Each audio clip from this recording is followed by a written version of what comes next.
ಶ್ರೀ ಗುರುಭ್ಯೋ ನಮಃ ಪರಮಗುರುಭ್ಯೋ ನಮಃ ಶ್ರೀಮದಾನಂದ ತೀರ್ಥ ಭಗವತ್ಪಾದಾಚಾರ್ಯ ಗುರುಭ್ಯೋ ನಮಃ ಕೃಷ್ಣಂ ವಂದೇ ಮಂಥಪಾಶಧರಂ ದಿವ್ಯಾರ್ಧಕಾಕೃತಿಂ ಶಿಖಾಬಂಧತ್ರಯೋಪೇತಂ ಭೈಷ್ಮೀಮಧ್ವಕರಾರ್ಚಿತಂ ಪಾಪಾವಲಿ ಪಾಟನ ಪಟ್ವಪಾಂಗ ಶ್ರೀಪಾಣಿ ಪದ್ಮಾಂಚಿತ ಜಾನುಜಂಘಃ ಗೋಪಾಲ ಬಾಲ ಕೃಪಯಾ ಸ್ವಯಂ ನ ಶ್ರೀಪಾಂಡುರಂಗೋ ಭವತು ಪ್ರಸನ್ನಃ ನಮಸ್ತೆ ಪ್ರಾಣೇಶ ಪ್ರಣತ ವಿಭವಾಯಾವ ನಿಮಗಾಃ ನಮ ಸ್ವಾಮಿನ್ ರಾಮ ಪ್ರಿಯತಮ ಹನುಮನ್ ಗುರುಗುಣಾ ನಮಸ್ತುಭ್ಯಂ ಭೀಮ ಪ್ರಬಲತಮ ಕೃಷ್ಣೇಷ್ಟ ಭಗವನ್ ನಮ ಶ್ರೀಮನ್ಮಧ್ವ ಪ್ರದಿಶ ಸುದೃಶನ್ನೋ ಜಯ ಜಯ ಸರ್ವೇಂದ್ರಿಯಾಭಿಮಾನಿಸ್ಥ ಮುಖ್ಯ ಪ್ರಾಣಸ್ಥ ವಿಷ್ಣುನಾ ಪ್ರೇರಿತ ಶ್ರೀ ಚತುಷ್ಟ್ಯರ್ಥಂ ಕರಿಷ್ಯೆ ಕರ್ಮ ಚಾಖಿಲಂ ಭವತಿ ಯದನುಭಾವಾದೇಡಮೂಕೋऽಪಿ ವಾಗ್ಮಿ ಜಡಮತಿರಪಿ ಜಂತುರ್ಜಾಯತೆ ಪ್ರಾಜ್ಞಮೌಲಿಃ सकलवचनचेतो देवता भारती सा मम वचसि निधत्तां सन्निधिं मानसे च नमः श्रीपादराजाय नमस्ते व्यासयोगिने नमः पुरन्दरार्याय विजयार्याय ते नमः आगतादित्रिकालग्नम् आगमार्थविशारदम् त्यागभोगसमायुक्तं भागण्णार्यगुरुं भजे जलज्येष्ठनिभाकारं जगदीशपदाश्रयं जगतीतलविख्यातं जगन्नाथगुरुं भजे। श्रीशाङ्घ्रिसेवकं नित्यं भूसुराग्रकुलोद्भवं वासमादिशिलाक्षेत्रं शेषदासगुरुं भजे। चिन्तामणिं स्वभक्तानां कल्पवृक्षं च कामदं स्वामिनं त्वां रघुप्रेमतीर्थं वन्देह्यभीष्टदम्। अनवद्यात्मचारित्र्यं वादिखद्योतभास्करं विद्यामान्यगुरुं वन्दे विद्याविद्योतभास्वरम्। तपस्वाध्याय शुश्रूषा कृष्णपूजारतं मुनिं विश्वेशमिष्टदं वन्दे परिव्राट् चक्रवर्तिनं रामपादसदासक्तं कामादिगुणवर्जितं भूमिपतिगुरुप्रीतं श्यामसुन्दरमाश्रये।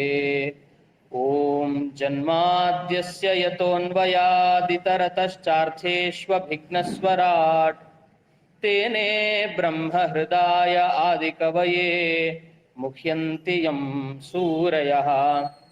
तेजो वारिमृदां यथा विनिमयो यत्र त्रिसर्गो मृषा धाम्ना स्वेन सदा निरस्तकुहकं सत्यं परं धीमहि।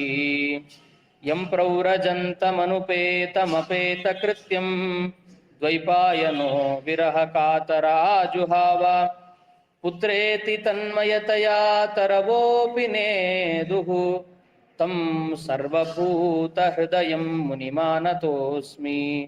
निगमकल्पतरोर्गलितं फलं शुकमुखादमृतद्रवसंयुतं पिबत भागवतं रसमालयं मुहुरहो रसिका भुवि भावुकाः। हरि ओಂ। ಬಹಳ ಪವಿತ್ರವಾದ ಸಂದರ್ಭ ಶ್ರಾವಣ ಮಾಸ. ಶ್ರಾವಣ ಮಾಸ ಬಂತು ಅಂತಂದ್ರೆ ಸಾಲು ಬರೀ ಹಬ್ಬಗಳು ಮುಖ್ಯವಾದ ಹಬ್ಬ ಯಾವುದು ಅಂದ್ರೆ ಶ್ರಾವಣ ಅಂತಂದ್ರೆ ಶ್ರವಣ ನಕ್ಷತ್ರ ಪ್ರಧಾನವಾಗಿ ಬಂದ ಮಾಸ. ಶ್ರವಣ ಅಂದ್ರೆ ಭಗವಂತನ ಕಥೆಗಳನ್ನ ಶ್ರವಣ ಮಾಡುವ ವಿಶೇಷವಾದ ಪರ್ವಕಾಲ ಅಂತ ಎಲ್ಲ ಹಬ್ಬಗಳು ಬರುತ್ತೆ. ಒಂದೊಂದು ವ್ರತಗಳು ಈ ಭೀಮನ ಅಮಾವಾಸ್ಯೆಯಿಂದ ಅಮಾವಾಸ್ಯೆಯಲ್ಲಿ ಮುಗಿತದೆ ಆಷಾಢ ಮಾಸ. ಆಮೇಲೆ ಶ್ರಾವಣ ಪ್ರಾರಂಭ ಆಯ್ತು ಅಂದ್ರೆ ವರಮಹಾಲಕ್ಷ್ಮಿ ಹಬ್ಬ, ಕೃಷ್ಣಾಷ್ಟಮಿ ಬರ್ತದೆ, ರಾಘವೇಂದ್ರ ಪ್ರಭುಗಳ ಆರಾಧನೆ, ಹೀಗೆ ಒಂದೊಂದೊಂದೊಂದೊಂದು ಒಬ್ಬೊಬ್ರದ್ದು ಮಹಾತ್ಮನ ಶ್ರವಣ ಮಾಡೋದು ವಿಶೇಷವಾದ ಪರ್ವಕಾಲ, ಶ್ರವಣ ಪರ್ವಕಾಲ ಅದು. ಅಂಥದ್ರಲ್ಲಿ ಕೃಷ್ಣನ ಸನ್ನಿಧಿಯಲ್ಲಿ ಶ್ರೀಮದ್ ಭಾಗವತದ ಚಿಂತನೆ. ಆಚಾರ್ಯ ಆವಾಗಲೇ ಹೇಳಿದರು, ಭಾಗವತದಲ್ಲಿ ಬಹಳ ಪ್ರಧಾನವಾದ ಭಾಗ, ಪ್ರಧಾನ ಅಂತಂದ್ರು ಎಲ್ಲರ ಅವತಾರವೂ ಪ್ರಧಾನವೇ, ಬಹಳ ವಿಸ್ತಾರವಾದ ಭಾಗ ಇದು ದಶಮಸ್ಕಂಧ. ಹಾಗಾಗಿ ಶ್ರೀಮದ್ ಭಾಗವತಾಖ್ಯೋಯಂ ಪ್ರತ್ಯಕ್ಷ ಕೃಷ್ಣ ಏವ ಹಿ ಅಂತ ಒಂದು ಮಾತಿದೆ. ಭಾಗವತ ಅಂದ್ರೆ ಅದು ಕೃಷ್ಣ ಕಥೆ ಅಂತ. ಭಾಗವತದ ಕಥೆ ಅಂದ್ರೆ ಕೃಷ್ಣ ಕಥೆ. ನಮ್ಗೆ ಇವತ್ತಿಗೂ ಭಾಗವತ ಹೇಳ್ತಾರೆ ಅಂತ ಬಂದ್ರೆ ಬರೋದೇ ಕೃಷ್ಣನ ವಿಷಯ ಬರುತ್ತೆ ಮೊದಲು ತಲೆಗೆ ನಮಗೆ, ಓ ಕೃಷ್ಣನ ಕಥೆ ಹೇಳ್ತಾರೆ ಅಂತ.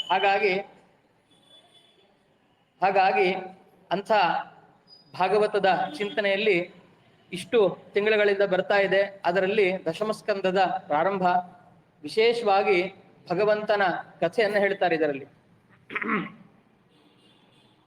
ಮೊದಲಲ್ಲಿ ಪ್ರಾರಂಭ ಆಗೋ ಕಾಲಕ್ಕೆ ಹಿಂದೆ 9ನೇ ಸ್ಕಂದದಲ್ಲಿ ಯದುವಂಶದಲ್ಲಿ ಯಾರ್ಯಾರು ಬಂದ್ರು ಅಂತ ಪರೀಕ್ಷಿತ್ ರಾಜನಿಗೆ ಹೇಳ್ಬೇಕಾದ್ರೆ ಕೃಷ್ಣ ಬಂದ ಅಂತ ಸುಮ್ಮನೆ ಒಂದು ಸೂಚನೆ ಕೊಟ್ಟರಷ್ಟೇ ಶುಕಾಚಾರ. ಕೊಟ್ಟು ಕೂಡ್ಲೆ ರುಚಿ ಹತ್ಬಿಡ್ತು ಪರೀಕ್ಷಿತನಿಗೆ, ಕೃಷ್ಣನ್ ಬಗ್ಗೆ ಕೇಳಬೇಕು ಅಂತ. ಹಾಗಾಗಿ ಕೇಳ್ತಾನೆ, ಅವತೀರ್ಯ ಯದೋರ್ವಂಶೇ ಭಗವಾನ್ ಭೂತ ಭಾವನಃ ಕೃತವಾನ್ಯಾನಿ ವಿಶ್ವಾತ್ಮ ತಾನಿ ನೋ ವದ ವಿಸ್ತರಾತ್.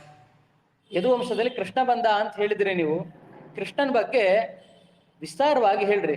ಏನೇನ್ ಮಾಡಿದ ನಮ್ಮ ಪರಮಾತ್ಮ, ನಮ್ಮ ಭಗವಂತ ಮುದ್ದು ಕೃಷ್ಣನ ವರ್ಣನೆಯನ್ನ ಮಾಡ್ರಿ ನೀವು, ಕೃಷ್ಣನ ಬಗ್ಗೆ ಹೇಳಿ, ಏನ್ ಕಥೆ ಅಂತ ಪ್ರಾರ್ಥನೆ ಮಾಡ್ತಾನೆ ಪರೀಕ್ಷಿತ್ ಮಹಾರಾಜ. ಕೃಷ್ಣ ಕಥೆ ಅದು ಕೇಳೋಕ್ ಮುಂಚೆ ಹೇಳ್ತಾನೆ, ಕೃಷ್ಣನ ಬಗ್ಗೆ ಅಂತಂದ್ರೆ ಸಾಮಾನ್ಯ ಅಲ್ಲ. ಯಾಕಂದ್ರೆ ಪಾಂಡವರು ಎಂಥ ದೊಡ್ಡ ಸಂಗರ, ಮಹಾಭಾರತ ಯುದ್ಧರಂಗ ಅಂತಂದ್ರೆ ಅದು ಸಾಮಾನ್ಯ ಅಂತೂ ಅಲ್ಲ. ಅದನ್ನ ದಾಟಬೇಕು ಅಂತಂದ್ರೆ ಏನಿಲ್ಲ ಅಂದ್ರೂ ಸುಮ್ಮನೆ ಲೆಕ್ಕ ಹಾಕಿದ್ರು ಒಂದೊಂದು 51 ಲಕ್ಷ ಜನ ಭಾಗವಹಿಸಿದ್ರು. 51 ಲಕ್ಷ ಜನ, 18 ಅಕ್ಷೌಹಿಣಿ, ಘೋರವಾದ ಯುದ್ಧ. ಅಂಥ ಯುದ್ಧವನ್ನ ದಾಟ್ಕೊಂಡು ಬಂದ್ರು. ಹೇಗೆ ಅಂತಂದ್ರೆ ಗೋಷ್ಪದೀಕೃತ ಸಾಗರ ಅಂತ ಒಂದು ಮಾತಿದೆ. ಇಡೀ ಯುದ್ಧರಂಗ ಅನ್ನುವ ಸಮುದ್ರವನ್ನ ದಾಟಿದ್ರು ಪಾಂಡವರು. ಹೆಂಗ್ ದಾಟಿದ್ರು ಅಂತಂದ್ರೆ, ಒಂದು ಸಣ್ಣ ಗುರುತು, ಹಸು ನಡ್ಕೊಂಡು ಹೋಗ್ಬೇಕಾದ್ರೆ ಕೆಸರಾದಾಗ ಹಿಂಗೆ ತನ್ನ ಹೆಜ್ಜೆ ಗುರುತನ್ನ ಅಚ್ಚೊತ್ತು ಹೋಗಿರುತ್ತೆ. ಅದ್ರೊಳಗೆ ಚೂರು ನಿಂತಾಗ ನೀರು ನಿಂತಿರುತ್ತೆ ಮಳೆ ಬಂದಾಗ. ಅದನ್ನ ದಾಟೋದು ನಮಗೆ ಬಹಳ ಕಷ್ಟ ಏನೂ ಅಲ್ಲ. ಎಷ್ಟು ಸುಲಭವಾಗಿ ಅದನ್ನ ದಾಟ್ತೀವೋ, ಇಂಥ ಮಹಾಭಾರತ ಅನ್ನುವ ಯುದ್ಧ ಸಾಗರವನ್ನ ನನ್ನ ತಾತಂದ್ರು ಪಾಂಡವರು ಎಷ್ಟು ಅನಾಯಾಸವಾಗಿ ದಾಟಿಬಿಟ್ರು. ಕಾರಣ ಏನು ಅಂದ್ರೆ ಕೃಷ್ಣಾನುಗ್ರಹ ಬಹಳ ಪ್ರಮುಖವಾದ ಕಾರಣ ಆಗಿತ್ತು. ಅದನ್ನ ಹೇಳ್ತಾನೆ, ಕೃಷ್ಣನ ಅನುಗ್ರಹದಿಂದ ಇಷ್ಟೆಲ್ಲ ಸುಲಭವಾಗಿ ದಾಟ್ಬಿಟ್ರು. ಅಂಥ ಕೃಷ್ಣನ ಕಥೆಯನ್ನ ತಾವು ವಿಸ್ತಾರವಾಗಿ ವರ್ಣನೆ ಮಾಡ್ರಿ ಅಂತ ಕೇಳ್ತಾನೆ. ಅದ್ರ ಜೊತೆಗೆ ಇನ್ನೊಂದು ಕೇಳ್ತಾನೆ, ಏನಂದ್ರೆ ನನ್ನ ಹುಟ್ಟಿಗೂ ಕೂಡ ಪರಮಾತ್ಮ ಕಾರಣ.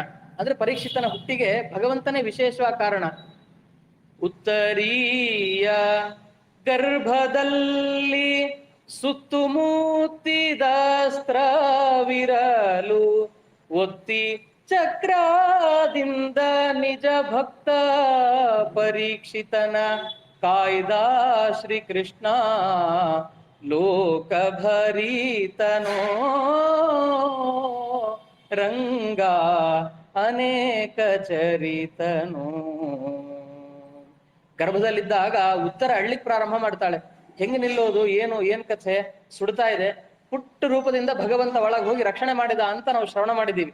ಹಾಗಾಗಿ ಇದೆಲ್ಲ ಸ್ಮರಣೆ ಮಾಡ್ಕೊಳ್ತಾನೆ, ಉಪಕಾರ ಸ್ಮರಣೆ ಮಾಡ್ಕೊಳ್ತಾನೆ. ವಿಸ್ತಾರವಾಗಿ ಕೃಷ್ಣನ ಕಥೆ ಹೇಳ್ರಿ ಅಂತಂದಾಗ, ವಕ್ತುಮರ್ಹಸಿ ಸರ್ವಜ್ಞ ಶ್ರದ್ಧದಾನಾಯ ವಿಸ್ತೃತಂ. ನಾನು ಕೂತ್ಕೊಂಡ್ಬಿಟ್ಟಿದ್ದೀನಿ, ಒಂದು ವಾರ ಹೆಂಗದ್ರು ಸಮಯ ಕೊಟ್ಟಿದ್ದಾರೆ. ಶೃಂಗಿಯ ಶಾಪದಿಂದ ಒಂದು ವಾರ ಇದೆ ಅಂತ ಗೊತ್ತಾಗಿದೆ. ಹಾಗಾಗಿ ನೀವು ಹೇಳಲೇಬೇಕು, ವಿಸ್ತಾರವಾಗಿ ಹೇಳ್ರಿ ಅಂದಾಗ ಕೃಷ್ಣ ಕಥೆಯನ್ನ ಪ್ರಾರಂಭ ಮಾಡ್ತಾರೆ. ದ್ವಾಪರ ಯುಗದಲ್ಲಿ ಭೂಭಾರ ಹೆಚ್ಚಾದಾಗ ಈ ಭೂತಾಯಿ ದೇವತೆಗಳ ಹತ್ರ ಪ್ರಾರ್ಥನೆ ಮಾಡ್ತಾಳೆ. ದೇವತೆಗಳೆಲ್ಲ ಬ್ರಹ್ಮದೇವರನ್ನ ಮುಂದೆ ಮಾಡಿಕೊಂಡು ಭಗವಂತನ ಹತ್ರ ಹೋಗಿ ಪ್ರಾರ್ಥನೆ ಮಾಡ್ತಾರೆ. ಅಮುಕ್ತ ಸ್ಥಾನ ಮುಕ್ತ ಸ್ಥಾನ ಅಂತ. ಅಮುಕ್ತ ಸ್ಥಾನದಲ್ಲೆಲ್ಲ ಬಂದು ಪ್ರಾರ್ಥನೆ ಮಾಡಿದಾಗ ದೇವ್ರು ಮಾತಾಡ್ಬಿಡ್ತಾನೆ ಬ್ರಹ್ಮದೇವ್ರ ಜೊತೆಗೆ. ಈ ದೇವತೆಗಳಿಗೆ ಅರ್ಥನೇ ಆಗೋಲ್ಲ, ಏನ್ ಮಾತಾಡ್ತಾ ಇದ್ದಾರೆ ಇವರು ಅಂತ. ಈ ಎಷ್ಟೋ ಸಲ ಅಮ್ಮ ಮಗಳು, ಅಪ್ಪ ಮಗ ಏನೋ ಮಾತಾಡ್ತಾರೆ, ಹತ್ರ ಇದ್ದವ್ರಿಗೆ ಏನ್ ಮಾತಾಡಿದ್ರು ಅಂತ ಗೊತ್ತಾಗಲ್ಲ. ಆಮೇಲೆ ಮಗ ಬಂದೇ ಹೇಳ್ಬೇಕು, ಹಿಂಗೆ ಹೇಳಿದಾರ ಅಪ್ಪ ಅಂತ ಹೇಳಿ. ಬ್ರಹ್ಮದೇವ್ರ ಹತ್ರ ದೇವತೆಗಳಿಗೆ ಕೇಳ್ತಾರೆ, ಏನ್ ಹೇಳಿದ್ರು, ಏನ್ ಕತೆ. ಅವಾಗ ಬ್ರಹ್ಮದೇವರು ಹೇಳ್ತಾರೆ, ಇಲ್ಲ, ಭೂಭಾರ ಹರಣ ಮಾಡ್ಲಿಕ್ಕೆ ಭಗವಂತ ಅವತಾರ ಮಾಡ್ತೀನಿ ಅಂತ ಹೇಳಿದ್ದಾನೆ, ಅದಕ್ಕೋಸ್ಕರ ನೀವು ಅವತಾರ ಮಾಡ್ಬೇಕು. ಎಲ್ಲಿ ಅದನ್ನ ಹೇಳ್ತಾರೆ, ವಸುದೇವ ಗೃಹೇ ಸಾಕ್ಷಾತ್ ಭಗವಾನ್ ಭೂತ ಭಾವನಃ ಜನಿಷ್ಯತೆ ತತ್ಪ್ರಿಯಾರ್ಥಂ ಸಂಭವಂತು ಸುರಸ್ತ್ರೀಯ. ಭಗವಂತ ವಸುದೇವನ ಮನೆಯಲ್ಲಿ ಅವತಾರ ಮಾಡ್ತಾನೆ, ಅವನ ಸೇವೆಗಾಗಿ ದೇವತೆಗಳು, ದೇವತಾ ಸ್ತ್ರೀಯರು, ಅಪ್ಸರೆಯರೆಲ್ಲ ಅವತಾರ ಮಾಡಬೇಕು ಅಂತ ಬ್ರಹ್ಮದೇವರು ಆಜ್ಞೆ ಮಾಡಿಬಿಟ್ರು. ಆಜ್ಞೆ ಮಾಡಿದಾಗ ಭಾಗವತದಲ್ಲಿ ಮಥುರೆಯ ಪ್ರಸಂಗ ಪ್ರಾರಂಭ ಆಗತ್ತೆ. ಭಗವಂತನ ದಿವ್ಯ ಸನ್ನಿಧಾನ ಇರುವ ಕ್ಷೇತ್ರ ಮಥುರಾಪಟ್ಟಣ, ಅಯೋಧ್ಯ, ಮಧುರಾ, ಮಾಯಾ ಅಂತ ಹೇಳಿ ಮೋಕ್ಷದಾಯಕ ಕ್ಷೇತ್ರಗಳಲ್ಲಿ ಅಯೋಧ್ಯ ಆದ ಕೂಡಲೇ ಮಥುರೆಯ ಹೆಸರನ್ನ ಹೇಳ್ತಾರೆ. ಅಂಥ ದೊಡ್ಡ ಊರು ಮಥುರಾಪಟ್ಟಣ. ಆ ಮಥುರೆಯಲ್ಲಿ ವಸುದೇವ ದೇವಕಿಯರ ವಿವಾಹ ಆಗಿದೆ. ವಿವಾಹವಾದ ಸಂದರ್ಭದಲ್ಲಿ ರಥದಲ್ಲಿ ಕರ್ಕೊಂಡು ಹೋಗ್ತಾ ಇದ್ದಾನೆ. ಏನು ರಾಶಿ ರಾಶಿ ದಾಸಿಯರು, ಆ ಕಾಲದಲ್ಲೆಲ್ಲ ಸೇವೆಗೆ ಅಂತ ದಾಸಿಯರನ್ನು ಕೊಟ್ಟು ಕಳಿಸೋರು. ಕೊಟ್ಟು ಕಳಿಸಿದಾಗ ಎಲ್ಲರೂ ಹೋಗ್ತಾ ಇದ್ದಾರೆ. ಮುಂದೆ ಸಾವಿರಾರು ಜನರ ಉತ್ಸವ. ಕಂಸನಿಗೆ ಬಹಳ ಖುಷಿ, ತನ್ನ ಚಿಕ್ಕಪ್ಪನ ಮಗಳನ್ನ ಮದುವೆ ಮಾಡಿಕೊಟ್ಟಿದ್ದೀನಿ ಅಂತ ತಂಗಿ ಕರ್ಕೊಂಡು ಹೋಗ್ತಾ ಇದ್ದಾನೆ ಖುಷಿಯಲ್ಲಿ. ಹೋಗ್ಬೇಕಾದ್ರೆ ಆಕಾಶವಾಣಿ ಆಗ್ತದೆ ಆವಾಗ, ಅಸ್ಯಾಸ್ತ್ವಾಂ ಅಷ್ಟಮೋ ಗರ್ಭೋ ಹಂತಾಯಾಮ್ ನಯಸೇ ಬುಧ ಅಂತ ಆ ಮಾತು. ಹೇ ಮೂರ್ಖ ಅಂತ ಕರೆದಂಗಾಗತ್ತೆ. ಮೂರ್ಖ ಅಂತ ಕರೆದ ಕೂಡಲೇ ಅಲ್ಲಿರೋರು ಯಾರೋ ತಿರುಗಲ್ಲ, ಕಂಸ ಮಾತ್ರ ತಿರುಗ್ತಾನಂತ. ಯಾರೋ ಕರಿತಾ ಇದ್ದಾರಲ್ಲ ನನ್ನ ಅಂತ ತಿರುಗ್ತಾನ ಅವನು. ಮೂರ್ಖ ಅಂದ್ರೆ ಅವನೇ ಮೂರ್ಖ. ಹಾಗಾಗಿ ಅಬುಧ ಅಂತ ಕರೀತಾರೆ. ಅಬುಧ ಅಂದ್ರೆ ಮೂರ್ಖ, ಮುಠಾಳ ಅಂತ ಅರ್ಥ. ಹೇ ಮುಠಾಳ ಅಂತ ಕರೆದ ಕೂಡಲೇ ತಿರುಗ್ತಾನೆ, ಯಾರೋ ನನ್ ಕರಿತಾ ಇದ್ದಾರಲ್ಲ ಅಂತ. ಆವಾಗ ಯಾರನ್ನ ಮೆರವಣಿಗೆ ಮಾಡ್ತಾ ಇದ್ದಿ, ಆಕೆ 8ನೇ ಗರ್ಭ, ನಿನ್ನ ಮೃತ್ಯು ಆಗ್ತಾನೆ ಅಂತ ಅದರ ಸೂಚನೆ. ಆದ ಕೂಡ್ಲೆ ಖಡ್ಗ ಎತ್ತಿದ, ಕತ್ತರಿಸಿ ಹಾಕ್ಬಿಡೋಣ ಇವಳು ಅಂತ. ಅಲ್ಲಿವರೆಗೂ ಒಂದು ಭಾವ. ಇಂಥ ಮಾತು ಕೇಳಿದ ಕೂಡಲೇ ಸಾಯಿಸ್ಲಿಕ್ಕೆ ಹೊರಟ. ಯಾವನು ಉತ್ಸವದಲ್ಲಿ ಅವಳನ್ನ ಮೆರವಣಿಗೆ ಮಾಡ್ಕೊಂಡು ಕರ್ಕೊಂಡು ಹೋಗೋಣ ಅನ್ಕೊಂಡು ಅವನೇ ಕೊಲ್ಲಿಕ್ ಬಂದಾಗ ವಸುದೇವನಿಗೆ ಗೊತ್ತಾಯ್ತು, ಎಂಥ ಮೂರ್ಖನ್ ಕೇಳಿ ಸಿಗಾಕೊಂಡ್ಬಿಟ್ಟಿದ್ದೀನಿ, ಮಗು ಸಾಯಿಸುತ್ತೆ ಅಂತಂದಾಗ ಇವಳನ್ನೇ ಕೊಲ್ಲಿಕ್ ಬರ್ತಾ ಇದ್ದಾನೆ, ಇವ್ರು ಏನಾದ್ರೂ ಬಿಡೋದಿಲ್ಲ, ಕೊನೆಗೆ ದೈವದ ಮೇಲೆ ಭಾರ ಹಾಕಿ ಪ್ರಯತ್ನ ಮಾಡೋಣ ಅಂತ ನಾವೆಲ್ಲ ಈ ಪರಿಸ್ಥಿತಿ ಕೈ ಮೀರಿ ಹೋಗುತ್ತೆ ಅಂತಂದಾಗ ಏನಾದ್ರೂ ಒಂದು ಆಗ್ಲಿ ಅಂತ ಪ್ರಯತ್ನ ಮಾಡ್ತೀವಿ. ಅದು ಎಲ್ಲೋ ಕೈ ಹಿಡಿದು ಬಿಡುತ್ತೆ, ಏನೋ ಭಗವದ್ ಅನುಗ್ರಹ. ಹಂಗೆ ಕೊನೆ ಒಂದು ಪ್ರಯತ್ನ ಅಂತ ಅನ್ಕೊಂಡು ಕೇಳ್ತಾನ ಅವನು, ನಿನಗೆ ಮಗುವಿಂದ ತಾನೇ ತೊಂದರೆ, ಮಗುವನ್ನ ನಾನ್ ತಂದು ಕೊಡ್ತೀನಿ, ಮಗು ಹುಟ್ಟಿದ್ಮೇಲೆ ನಾನ್ ತಂದು ಕೊಡ್ತೀನಿ, ಹಾಗಾಗಿ ಯೋಚನೆ ಮಾಡ್ಲಿಕ್ಕೆ ಹೋಗ್ಬೇಡ. ಕಿಂ ದುಸ್ಸಹಂನು ಸಾಧೂನಾಂ ವಿದುಷಾಂ ಕಿಮುಪೇಕ್ಷಿತಂ ಕಿಮ ಕಾರ್ಯಂ ಕದರಿಯಾಣಾಂ ದುಸ್ತ್ಯಜಂ ಕಿಂ ಋತ ಋತಾತ್ಮನಾಂ ಅಂತ ಹೇಳಿ, ಯಾರು ಸತ್ಯದ ಹಾದಿಯಲ್ಲಿರ್ತಾರೋ ಅವ್ರಿಗೇನು ವಿಘ್ನಗಳಾಗೋದಿಲ್ಲ ಅಂತ ಅನ್ಕೊಂಡು ತಾನೇ ಹೇಳ್ಕೊಂಡು ಕೇಳಿದಾಗ ಆಗಬಹುದು ಅಂತ ಹೇಳಿ ಕಂಸ ಅದೊಂದೇ ವಿಷಯಕ್ಕೆ ಬಿಟ್ಟು ಅವರನ್ನ ಸೆರೆಮನೆಯಲ್ಲಿ ಇಡ್ತಾನೆ. ಸೆರೆಮನೆಯಲ್ಲಿ ಇಟ್ಟಾಗ ಮಕ್ಕಳು ಹುಟ್ಟುತ್ತಾವೆ. 6 ಮಕ್ಕಳು ಹುಟ್ಟಿತು. 6 ಮಕ್ಕಳನ್ನು ತಗೊಂಡು ಕೊಂದ. ಅದು ಮುಂಚೆ ಅವನು ಕೊಲ್ತಾ ಇದ್ದಿಲ್ಲಂತೆ. ಈ ನಾರದ್ರು ಬಂದು ಹೇಳಿದ್ದೆಲ್ಲ ಇವನು 8ನೇ ಮಗುತಾನೆ ಅಂತ ಬಿಟ್ಬಿಟ್ಟಿದ್ದ. ನಾರದ್ರಂದ, ನೋಡು ಕಂಸ, ನಿನ್ ಬಿಟ್ಟಿ ಅಂತ ಅನ್ಕೋ, ನಿನ್ ಬಂದು ಕೊಲ್ಬೇಕು ಅಂತಂದ್ರೆ ಅದೊಂದು ದೇವತೆಗಳ ಕಡೆ ಆಗಿರ್ಬೇಕು. ಯಾರಾದ್ರೂ ದೇವತೆಗಳೇ ಬಂದು ಕೊಲ್ಬೇಕು ಅಥವಾ ಭಗವಂತನೇ ಬಂದು ಕೊಲ್ಬೇಕು, ದೇವತೆಗಳೇ ಬಂದು ಕೊಲ್ಬೇಕು ಅಥವಾ ಭಗವಂತನೇ ಬಂದು ಸಂಹಾರ ಮಾಡ್ಬೇಕು ನಿನ್ನನ್ನ. ಹಾಗಾಗಿ ನೀನ್ 8ನೇದು ಅಂತ ಕೂತಿ ಅಂತಂದ್ರೆ ಉಲ್ಟಾದಿಂದ 8ನೇದೊಂದು ಸಂಖ್ಯೆ ಆಗತ್ತೆ. ಅಂಕಾನಾಂ ವಾಮತೋಗತಿ. ಈ ಹರಿಕಥಾಮೃತಸಾರ ಓದ್ಬೇಕಾದ್ರೆ ಗೊತ್ತಿರತ್ತೆ, ಅಲ್ಲಿ ಅಕ್ಷರ ಪ್ರಮಾಣ ಹಿಂದಿಂದ ತಗೊಳ್ತಾರೆ ದಾಸರಾಯರು. ಹಾಗಾಗಿ ಹೇಗ್ ಬೇಕಾದ್ರೂ ಬರ್ಬೋದು ಸಂಖ್ಯೆ. ಹಾಗಾಗಿ ನೀನು 8ನೇದು ಅಂತ ಕಾಯ್ತಾ ಕೊಡ್ಬೇಡ ಅಂತ ಅವರೇ ಹೇಳ್ಕೊಟ್ಟು ಹೋದ್ರು. ಹೌದಲ್ಲ, ನೀವು ಹೇಳ್ತಾ ಇರೋದು ನಿಜಾನೇ ಇದೆ ಅಂತ ಕೊಂತ ಹಾಕಿದ. 7ನೇ ಗರ್ಭ ಬಂದಾಗ ದೇವ್ರ ಆಜ್ಞೆ ಮಾಡ್ತಾನೆ ದುರ್ಗಾದೇವಿಗೆ, ನೀನ್ ತಗೊಂಡು ಹೋಗಿ 7ನೇ ಗರ್ಭ ನಿಲ್ಲದೇ ಇರೋ ಥರ ಮಾಡು, ಅದನ್ನ ಸ್ರಾವ ಮಾಡಿ ಆ ಗರ್ಭವನ್ನ ರೋಹಿಣಿಗೆ ವರ್ಗಾಯಿಸು, ಆಮೇಲೆ ಆ ಸ್ಥಳದಲ್ಲಿ ನಾನು ಬರ್ತೀನಿ ಅಂತ ಭಗವಂತ ಹೇಳಿದ. ಆಯ್ತು ಅಂತ ವಿಷ್ಣು ಮಾಯೆ ದುರ್ಗಾದೇವಿ ಆ ಗರ್ಭವನ್ನ ರೋಹಿಣಿಯ ಗರ್ಭಕ್ಕೆ ಸ್ಥಳಾಂತರ ಮಾಡ್ತಾಳೆ. ಭಗವಂತ ಬರ್ತಾನೆ. ಭಗವಂತ ಬಂದಿದ್ದಾನೆ, ನವಮಾಸಗಳು ತುಂಬಿದಾಗ ಎಲ್ಲರೂ ಬಂದು ಪ್ರಾರ್ಥನೆ ಮಾಡ್ತಾರೆ, ದೇವಾದಿ ದೇವತೆಗಳು. ಈ ಮಗು ಬಂದ್ರೆ ಕಳೆನೇ ಬೇರೆ, ಗರ್ಭಿಣಿಯ ಮುಖದಲ್ಲಿ ಬರೋ ತೇಜಸ್ಸೇ ಬೇರೆ, ಆ ಸಂದರ್ಭದಲ್ಲಿರೋ ಬೈಕೆಗಳೇ ಬೇರೆ. ರಾಘವೇಂದ್ರ ವಿಜಯದಲ್ಲೂ ಬರುತ್ತೆ ಇದ್ರ ಬಗ್ಗೆ ಹೇಳ್ತಾ. ರಾಯರು ಹೊಟ್ಟೆಲಿದ್ದಾಗ ಅವ್ರಮ್ಮ ಗೋಪೆಮ್ಮ ಅಂತ ಹೇಳಿ ಅವರಿಗೆ ಏನೇನೋ ಬೈಕೆ ಆಗ್ತಾ ಇತ್ತಂತೆ, ಮನೆ ಊಟನೇ ಬೇಡ ಅನಿಸ್ತಾ ಇತ್ತಂತೆ, ಬರೀ ಕೆಂಪು ಬಟ್ಟೆ ಉಟ್ಕೊಳ್ತಾ ಇದ್ರಂತೆ, ಕೆಮ್ಮಣ್ಣನ್ನೇ ತಿಂತಾ ಇದ್ರಂತ ಅವ್ರು ಬಹಳ. ಯಾಕೆ ಹಿಂಗೆ ಅಂತ ಹೇಳ್ಬೇಕಾದ್ರೆ ರಾಘವೇಂದ್ರ ವಿಜಯದಲ್ಲಿ ಹೇಳ್ತಾರೆ, ಇದೆಲ್ಲ ಮುಂದೆ ರಾಯರು ಸನ್ಯಾಸಿಗಳಾಗ್ತಾರೆ ಅಂತ ಸೂಚನೆ ಅಂತ. ಅವರು ಕಾಷಾಯ ವಸ್ತ್ರ ಧಾರಣೆ ಮಾಡ್ತಾರೆ, ಮೃತ್ತಿಕೆಯನ್ನ ಗ್ರಹಿಸ್ತಾರೆ, ಅದ್ರ ಜೊತೆಗೆ ಪರಾನ್ನ ಭೋಜನ, ಸನ್ಯಾಸಿಗಳಿಗೆ ತಾವು ಮಾಡ್ಕೊಳ್ಳೋ ಅಡಿಗೆ ಅಂತ ಸ್ವಪಾಕ ಅಂತಿಲ್ಲ. ಹಾಗಾಗಿ ಇದೆಲ್ಲ ಗರ್ಭದಲ್ಲಿದ್ದಾಗಲೇ ಅಭಿವ್ಯಕ್ತ ಆಗ್ತಾ ಇದೆ. ಇಂಥ ಭಗವದ್ಭಕ್ತರ ಲಕ್ಷಣನೇ ಹಿಂಗಂದ್ರೆ ಭಗವಂತಂದು ಹೇಗಿರ್ಬೇಕು, ಕೃಷ್ಣ ಬಂದಿದ್ದಾನೆ. ಇವರೆಲ್ಲ ಪ್ರಾರ್ಥನೆ ಮಾಡ್ತಾರೆ ಬ್ರಹ್ಮಾದಿ ದೇವತೆಗಳು ಗರ್ಭದಲ್ಲಿದ್ದಾಗ. ಸತ್ಯವ್ರತಂ ಸತ್ಯಪರಂ ತ್ರಿಸತ್ಯಂ ಸತ್ಯಸ್ಯ ಯೋನಿಂ ನಿಹಿತಂಚ ಸತ್ಯೇ ಸತ್ಯಸ್ಯ ಸತ್ಯಮುತ ಸತ್ಯನೇತ್ರಂ ಸತ್ಯಾತ್ಮಕಂ ತ್ವಾಂ ಶರಣಂ ಪ್ರಪನ್ನಾಹ. ಬಹಳ ಪ್ರಸಿದ್ಧ ಗರ್ಭಸ್ತುತಿ ಅಂತ ಹೇಳಿ ಇದನ್ನ ಕರೀತಾರೆ. ಒಂದೊಂದು ಸತ್ಯ ಅನ್ನೋದಕ್ಕೂ ಬೇರೆ ಬೇರೆ ಬೇರೆ ಥರದ ಅರ್ಥವನ್ನ ಹೇಳ್ತಾರೆ.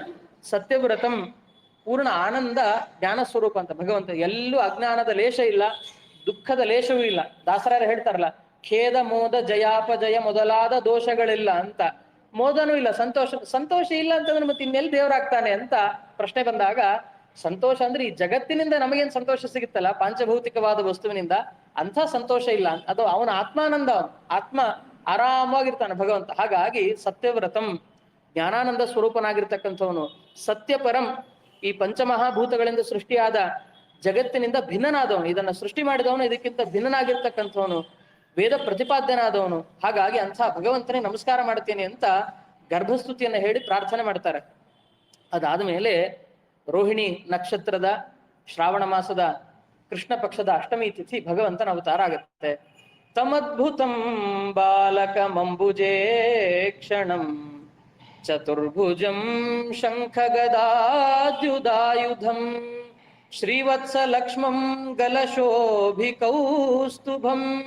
ಪೀತಾಂಬರಂ ಸಾಂದ್ರಪಯೋದಸೌಭಗಂ ಮಹಾರ್ಹವೈಡೂರ್ಯ ಕಿರೀಟ ಕುಂಡಲತ್ವಿಷಾ ಪರಿಷ್ವಕ್ತ ಸಹಸ್ರಕುಂತಲಂ ಉದ್ದಾಮ ಕಾಂಚಂಗದ ಕಂಕಣಾದಿಭಿರ್ ವಿರೋಚಮಾನಂ ವಸುದೇವ ಐಕ್ಷತಾ. ಭಗವಂತ ಅವತಾರ ಮಾಡ್ಬೇಕಾದ್ರೆ ಅದ್ಭುತವಾದ ಮಗು ಅಂತದ್ದು, ಸಾಮಾನ್ಯವಾದ ಮಗು ಅಲ್ಲ. ಎಲ್ಲಾ ಮಕ್ಕಳು ಹುಟ್ಟಿತು ಅಂತಂದ್ರೆ ಅಜ್ಞಾನನೇ ಬಂದ್ಬಿಡ್ತದೆ. ನನ್ ಮಗು ನನ್ನಿಂದನೇ ಇದು ಬೆಳೆಯುತ್ತೆ ಅಂತ ಅಜ್ಞಾನ ಬಂದ್ರೆ, ಈ ಭಗವಂತ ಹುಟ್ಟಿದಾಗ ಎಲ್ಲ ಕಡೆ ಜ್ಞಾನ ಪ್ರಸಾರ ಆಯ್ತಂತ. ಇಲ್ಲಾಂದ್ರೆ ಭಗವದ್ಗೀತೆ ಇವೆಲ್ಲ ಎಲ್ಲಿ ಸಿಗ್ತಾ ಇತ್ತು ನಮಗೆ, ಭಗವಂತ ಬರ್ಲಿಲ್ಲ ಅಂದ್ರೆ. ಹಾಗಾಗಿ ಅದ್ಭುತನಾದ ಬಾಲಕ ಇವರು.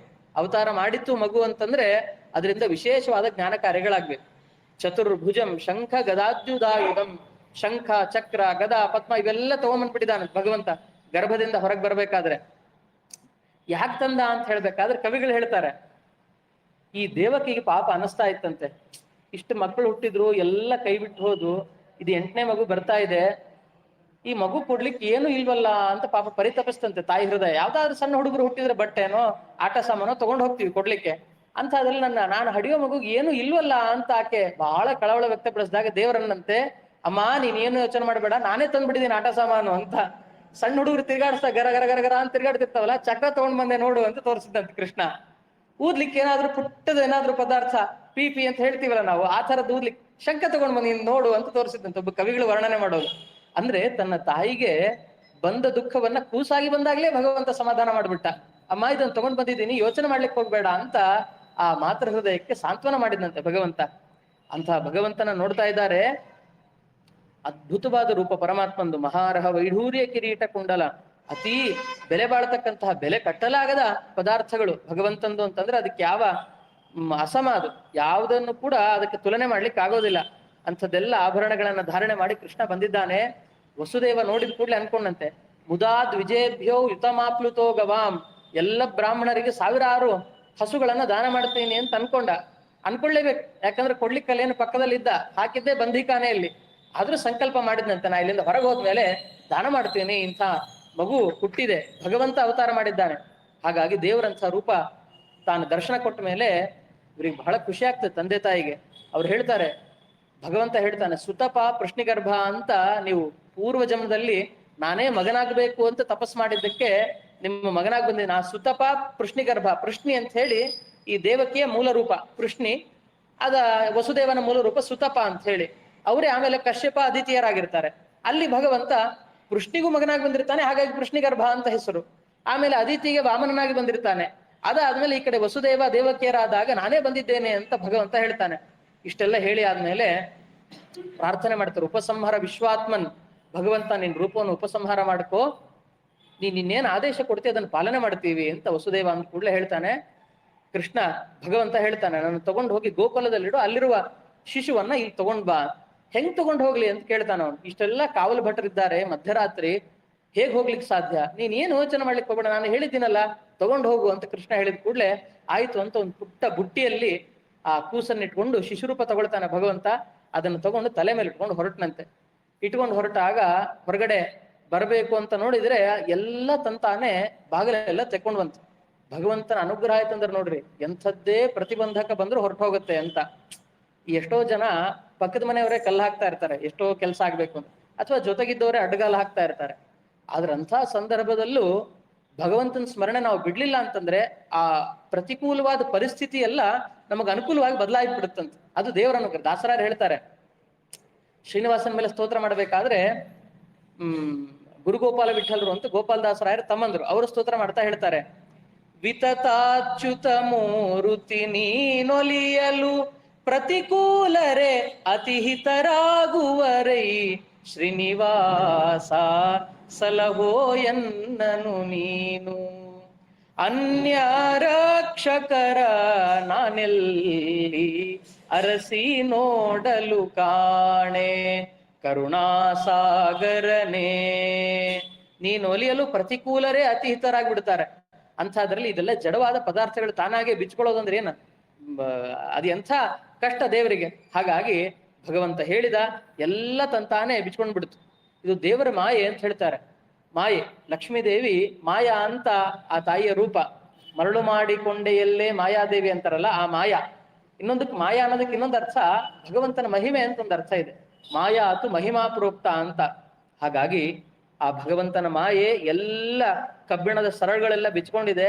ಪುಟ್ಟ ಮಗುವನ್ನ ತಗೊಂಡು ಹೊರಗೆ ಬಂದಾಗ ದೇವತೆಗಳಿಗೆಲ್ಲ ಖುಷಿಯಾಗಿ ಹೋಗ್ಬಿಟ್ಟಿದೆ. ಇಂದ್ರನಿಗೆ ಖುಷಿಯಾಗಿ ಹೋಗ್ಬಿಟ್ಟಿದೆ. ಖುಷಿಯಾಗಿ ಒಳ್ಳೆ ಮಳೆ ಸುರಿಸ್ತಾ ಇದ್ದಾನಂತೆ. ಶೇಷದೇವರು ಬಂದ್ರು, ಅಲ್ಲಯ್ಯ ಭಗವಂತ ಪುಟ್ಟ ಮಗುವಿನ ರೂಪ ತಗೊಂಡಿದ್ದಾನೆ, ನೀನ್ ಹಿಂಗೆಲ್ಲ ಮಳೆ ಸುರಿಸ್ಲಿಕ್ಕೆ ಪ್ರಾರಂಭ ಮಾಡಿದ್ರೆ, ಪರ್ಜನ್ಯ ಮಳೆ ಸುರಿಸ್ಲಿಕ್ಕೆ ಪ್ರಾರಂಭ ಮಾಡಿದ್ರೆ ಮಗುಗ್ ಶೀತ ಆಗಿ ಹೋಗ್ತದೆ ನಮ್ಮ ಭಗವಂತನಿಗೆ, ಹಾಗಾಗಿ ಶೀತ ಆಗ್ಲಿಕ್ಕೆ ಬಿಡೋದಿಲ್ಲ ಅಂತ ಎಲ್ಲ ತಮ್ಮ ಪಣಗಳನ್ನ ಬಿಚ್ಕೊಂಡ್ರಂತೆ. ಹೆಡೆಯನ್ನ ಬಿಚ್ಚಿ ದೇವರಿಗೆ ಕೊಡೆಯಾಗಿ ಬಂದ್ರವ್ರು. ಬರ್ತಾ ಇದ್ದಾರೆ, ವಸುದೇವ ಮುಂದೆ ಹೋಗ್ತಾ ಇದ್ದಾನೆ. ಮಗುವಿನ ಮೇಲೆ ಯಾವ ಮಳೆಯ ಹನಿಗಳು ಬೀಳ್ತಾ ಇಲ್ಲ. ಮುಂದೆ ಹೋಗ್ತಾ ಇದ್ದಾಗ ಯಮುನೆಯನ್ನ ದಾಟಿ ಹೋಗ್ಬೇಕು. ಯಮುನೆ ಜೋರಾಗಿ ಹರಿತಾ ಇದ್ದಾಳೆ. ಹರಿಯೋ ಕಾಲಕ್ಕೆ ವಸುದೇವ ನಿಂತಂತೆ ಏನ್ ಮಾಡ್ಬೇಕು ಮುಂದೆ ತೋಚ್ತಾ ಇಲ್ಲ ಏನು. ಈಗ ಭೋರ್ಗರೆಯುವ ಪ್ರವಾಹವನ್ನ ಏನಾದ್ರೂ ಹುಂಬುತನದಿಂದ ದಾಟ್ಬಿಡ್ಬೋದು, ಕೂಸಿದ್ದಾಗ ಹಿಂಗ್ ದಾಟ್ಲಿಕ್ಕೆ ಸಾಧ್ಯ ಇದೆಲ್ಲ. ಹಾಗಾಗಿ ಏನ್ ಮಾಡ್ಬೇಕು ಅಂತ ಅನ್ಕೊಂಡಾಗ ಇಡೀ ನದಿಯೇ ತಾನು ಇಬ್ಬಾಗವಾಗಿ ದಾರಿ ಬಿಡ್ತು ಅಂತ ಭಾಗವತ ಹೇಳುತ್ತೆ. ಒಂಥರ ಅದ್ಭುತ ಇದೆ. ಮೊದಲನೇ ಅದ್ಭುತ ಸೇತುವೆಯನ್ನೇ ಕಟ್ಟಿದ್ದು ಭಗವಂತ. ಸಮುದ್ರಕ್ಕೆ ಯಾರು ಸೇತುವೆ ಕಟ್ತಾರೆ ಆ ಕಾಲದಲ್ಲಿ? ಇವಾಗ್ಲೇನೆ ಸಮುದ್ರದಲ್ಲಿ ಒಂದಿಷ್ಟು ಭಾಗ ಏನಾದ್ರೂ ಸೇತುವೆ ಕಟ್ಟಬೇಕು, ಮತ್ತೊಂದು ಮಾಡ್ಬೇಕು ಅಂದ್ರೆ ಒಂದು 5 ವರ್ಷ 10 ವರ್ಷ ಬೇಕಾಗತ್ತೆ. ಅಂಥದ್ರಲ್ಲಿ ಆ ಕಾಲದಲ್ಲಿ ಎಲ್ಲ ಕಪಿಗಳ ತಂಡವನ್ನ ತಗೊಂಡು ಹೋಗಿ ಭಗವಂತ ಸೇತುವೆ ಕಟ್ಬಿಟ್ಟ. ಕಾದ ದೇವರು, ಇವನು ಬರ್ತಾನೆ ಅಂತ ಕಾದ. ವರುಣ ಬರ್ಲಿಲ್ಲ. ಅವನಿಗೆ ದರ್ಭಶಯನ ಅಂತ ಕರೀತಾರೆ. ವಿಜಯರಾಯರು ಹೋದಾಗ ಸ್ತೋತ್ರ ಮಾಡ್ತಾರೆ, ಸೀತೆ ಪೋದಳು ಎಂದು ಚಿಂತೆಯಲಿ ಮಲಗಿದೆಯೋ, ಸೇತುಗಟ್ಟುವುದು ಅಸಾಧ್ಯವೆಂದು ಮಲಗಿದೆಯೋ, ಕೋತಿಗಳ ಕೈಲಿ ರಣವಾಗದೆಂದು ಮಲಗಿದೆಯೋ, ಜ್ಯೋತಿರ್ಮಯ ರೂಪ ಹೇ ದರ್ಭಶಯನ, ಏನು ಕಾರಣದಿಂದ ಮಲಗಿರುವೆಯೋ, ಶ್ರೀನಾಥ ರಘುಕುಲೋದ್ಭವ ದರ್ಭಶಯನ. ಯಾಕೆ ಮಲ್ಕೊಂಡಿದ್ದಿ ಅಂತ ಸ್ತೋತ್ರ ಮಾಡ್ತಾರೆ. ಬಹಳ ಚೆನ್ನಾಗಿದೆ ಆ ಕ್ಷೇತ್ರ. ಹೋದಾಗ ನೋಡ್ಬೇಕು, ರಾಮೇಶ್ವರಕ್ಕೆ ಹೋದಾಗ ಹೋಗಿ ಬರ್ಬೇಕು. ಅಷ್ಟೆಲ್ಲ ಮಲಗಿದ. ಆಮೇಲೆ ಬಾಣ ಬಿಡ್ತೇನೆ ಅಂತ ಅನ್ಕೊಂಡಾಗ ವರುಣ ಬಂದ, ಸಮುದ್ರಕ್ಕೆ ಸೇತುವೆ ಕಟ್ಟಲಿಕ್ಕೆ ಹೇಳಿದ. ಭಗವಂತ ಕಟ್ಟಿದ, ಅನಾಯಾಸವಾಗಿ ದಾಟ್ಬಿಟ್ಟ. ಇದು ಮೊದಲನೇ ಅದ್ಭುತ. ಎರಡನೇ ಅದ್ಭುತ ಯಾವುದು ಅಂದ್ರೆ ಭೋರ್ಗರೆಯುವ ಪ್ರವಾಹ ದಾರಿ ಬಿಟ್ಟಿದ್ದು. ಅದು ಆಗೋಕ್ಕೂ ಮುಂಚೆ ಏನಾಯ್ತು ಅಂತಂದ್ರೆ, ವಸುದೇವ ಹೋಗ್ತಾ ಇದ್ದಾನ, ದಡದಲ್ಲಿ ನಿಂತಿದ್ದಾನೆ, ಯಮುನೆ ಚಿಮ್ಮಿ ಬರ್ತಾ ಇದ್ಲಂತ ಮೇಲ್ಗಡೆ. ಯಾಕೆ ಅಂದ್ರೆ ಯಮುನೆ ಖುಷಿ, ಭಗವಂತ ಅವತಾರ ಮಾಡಿದಾಗ ಭಗವಂತ ನಾನ್ ಸ್ಪರ್ಶ ಮಾಡ್ಬೇಕು ಮೊದಲು ಹೊರಗಡೆಯಿಂದ ಬಂದು ಅಂತ. ತಂದೆ ತಾಯಿ ಏನೋ ಮುಟ್ತಾರೆ, ನಾನ್ ಸ್ಪರ್ಶ ಮಾಡ್ಬೇಕು ಅಂದ್ರೆ ಚಿಮ್ಮಿ ಬರ್ತಾ ಇತ್ತಂತ. ಆ ನೀರಿನ ತೆರೆಗಳೆಲ್ಲ ಬಂದು ಒಂದು ತೆರೆ ಹಿಂಗ್ ಬಂದು ಕೃಷ್ಣ ಹಿಂಗ್ ಮುಟ್ಟಿ ಹೋಯ್ತಂತ. ಭಗವಂತನ ಪಾದಸ್ಪರ್ಶ ಆಯ್ತು, ಧನ್ಯಳಾದೆ ಅಂತ ನಿಂತಾಗ ಜೋರ್ ಪ್ರವಾಹ ಅಲ್ಲ, ಪ್ರವಾಹ ಆಗ್ಬೇಕಾದ್ರೆ ನೊರೆ ಇರುತ್ತೆ. ಆ ನೊರೆ ಹೇಗಿದೆ ಅಂದ್ರೆ ವ್ಯಾಖ್ಯಾನದಲ್ಲಿ ಹೇಳ್ತಾರೆ, ನಗ್ತಾ ಇದ್ಲಂತ ಯಮುನೆ. ಯಾಕೆ ಅಂದ್ರೆ ಯಮುನೆಯ ಅಣ್ಣ ಯಮ. ನಮ್ಮಣ್ಣ ಇಷ್ಟು ದಿವಸ ಕೆಲಸ ಇಲ್ಲದೆ ನರಕದಲ್ಲಿ ಆರಾಮಾಗಿ ಕೂತ್ಕೊಂಡಿದ್ದ. ಭಗವಂತನ ಅವತಾರ ಆಗಿದೆ, ಸಾಲ್ ಎಲ್ಲರನ್ನ ಕಳಿಸ್ಲಿಕ್ಕೆ ಶುರು ಮಾಡ್ತಾನೆ ನಮ್ ದೇವರು. ಇನ್ನು ಕಳಿಸ್ಲಿಕ್ಕೆ ಶುರು ಮಾಡಿದ ಅಂತಂದ್ರೆ ಯಮನಿಗೆ ಪುರುಸೊತ್ತು ಆಗೋದಿಲ್ಲ, ಸುಮ್ಮನೆ ಕೂತ್ಕೊಳ್ತೀವಿ ಅಂದ್ರೆ ಸಮಯವೂ ಸಿಗೋದಿಲ್ಲ. ಆಗ್ಬೇಕು ನಮ್ಮಣ್ಣನಿಗೆ ಅಂತೇಳಿ ಅಣ್ಣ ತಂಗಿಯರು ಸ್ವಲ್ಪ ಸಲಿಗೆ ಅಂತ ಜಗಳ ಆಡ್ತಿರ್ತಾರಲ್ಲ, ಹಂಗೆ ತಂಗಿ ಕೀಟ್ಲೆ ಮಾಡ್ತಾಳಲ್ಲ, ಅದಕ್ಕೆ ಯಮನಿಗೆ ಅನಿಸ್ತಂತೆ ನಮ್ಮಣ್ಣ ಇದೆ ಭಗವಂತ ಬಂದಿನಲ್ಲ ಆಗ್ಲಿ ಅಂತ ಅನ್ಕೊಂಡು ಜೋರಾಗಿ ನಗ್ತಾ ಇದೆ ಅನ್ನೋ ತರ ಕಾಣ್ತಾ ಇತ್ತಂತ ನೊರೆ. ಸ್ವಚ್ಛವಾದ ಶುಭ್ರ ದಂತಗಳೇ ಹೇಗೆ ಕಾಣುತ್ತೆ ಹಾಗೆ ಕಾಣ್ತಾ ಇತ್ತು ಅಂತ. ಸರಿ, ನದಿ ಇಬ್ಬಾಗ ಆಯ್ತು. ವಸುದೇವ ತಗೊಂಡು ಹೋಗಿ ಭಗವಂತನ ಅಲ್ಲಿ ಮಲಗಿಸಿ ಬಂದಿದ್ದಾನೆ.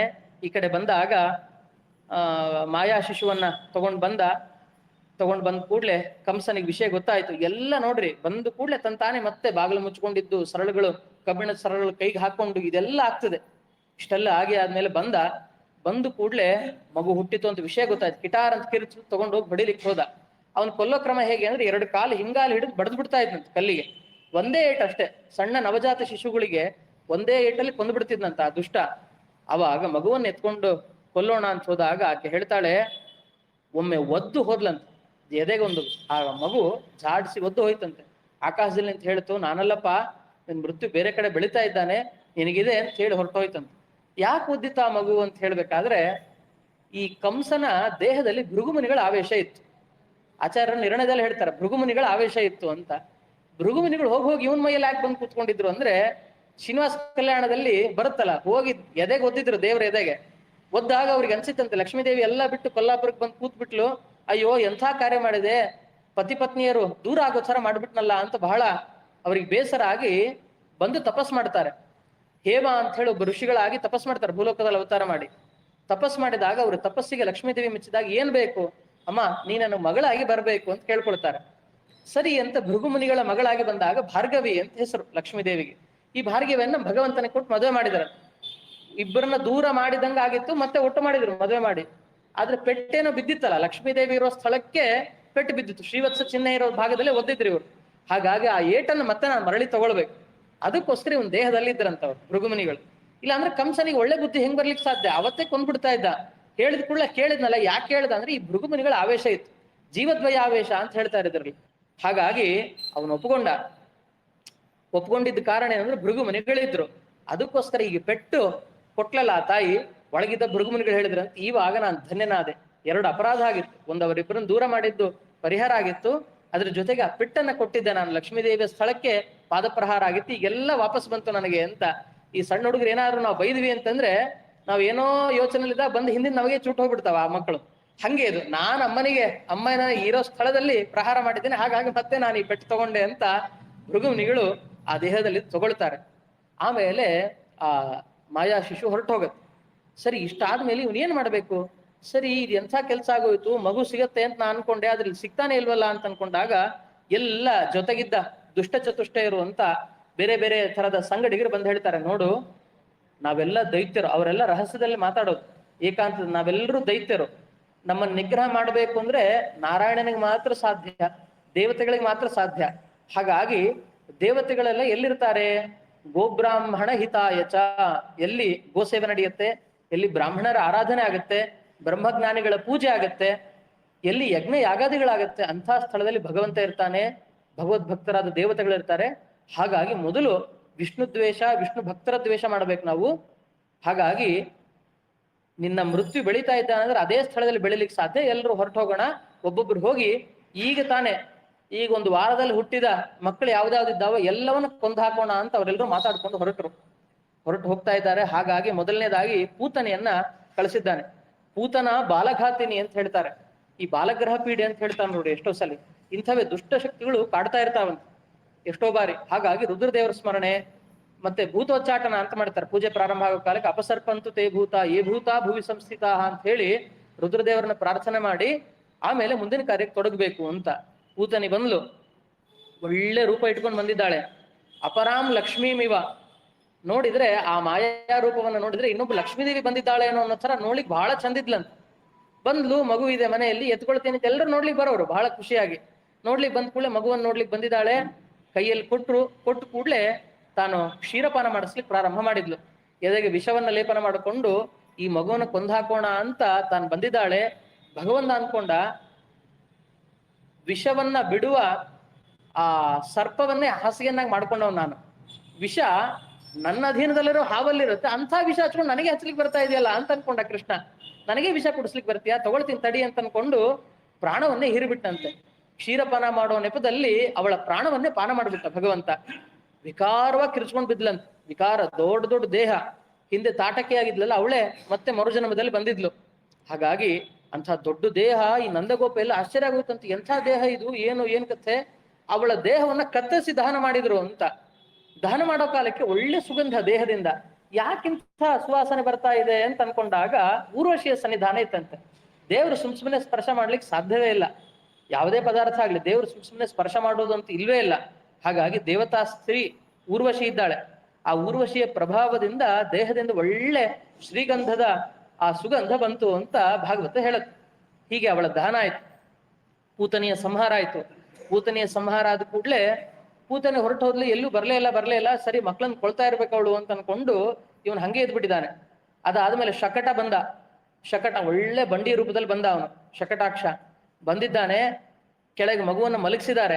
ಆ ಉಪನಿಷ್ಕ್ರಮಣ ಅಂತ ಕರೀತಾರೆ. ಮಗು ಹುಟ್ಟಿ ಆದ್ಮೇಲೆ ಒಂದ್ ಸ್ವಲ್ಪ ದಿವಸ ಆದ್ಮೇಲೆ ಹೊರ ಕರ್ಕೊಂಡು ಹೋಗೋದು. ಸರಿ, ನಮ್ಮ ಭಗವಂತ ಬಂದಿದ್ದಾನೆ, ಶಿಶುವನ್ನ ಹೊರ ಕರ್ಕೊಂಡು ಹೋಗಿ ಬಂಡಿಯ ನೆರಳಲ್ಲಿ ಮಲಗಿಸಿದ್ದಾರೆ. ಯಮುನೆಯಲ್ಲಿ ಸ್ನಾನ ಮಾಡ್ಕೊಂಡ್ ಬರ್ಲಿಕ್ಕೆ ಹೋಗಿದ್ದಾಳೆ ಯಶೋದೆ. ಮಲಗಿಸಿದ್ದಾಗ ದೇವರ ಮೇಲೆ ಬಂದಂತವನು ಹತ್ಲಿಕ್ಕೆ.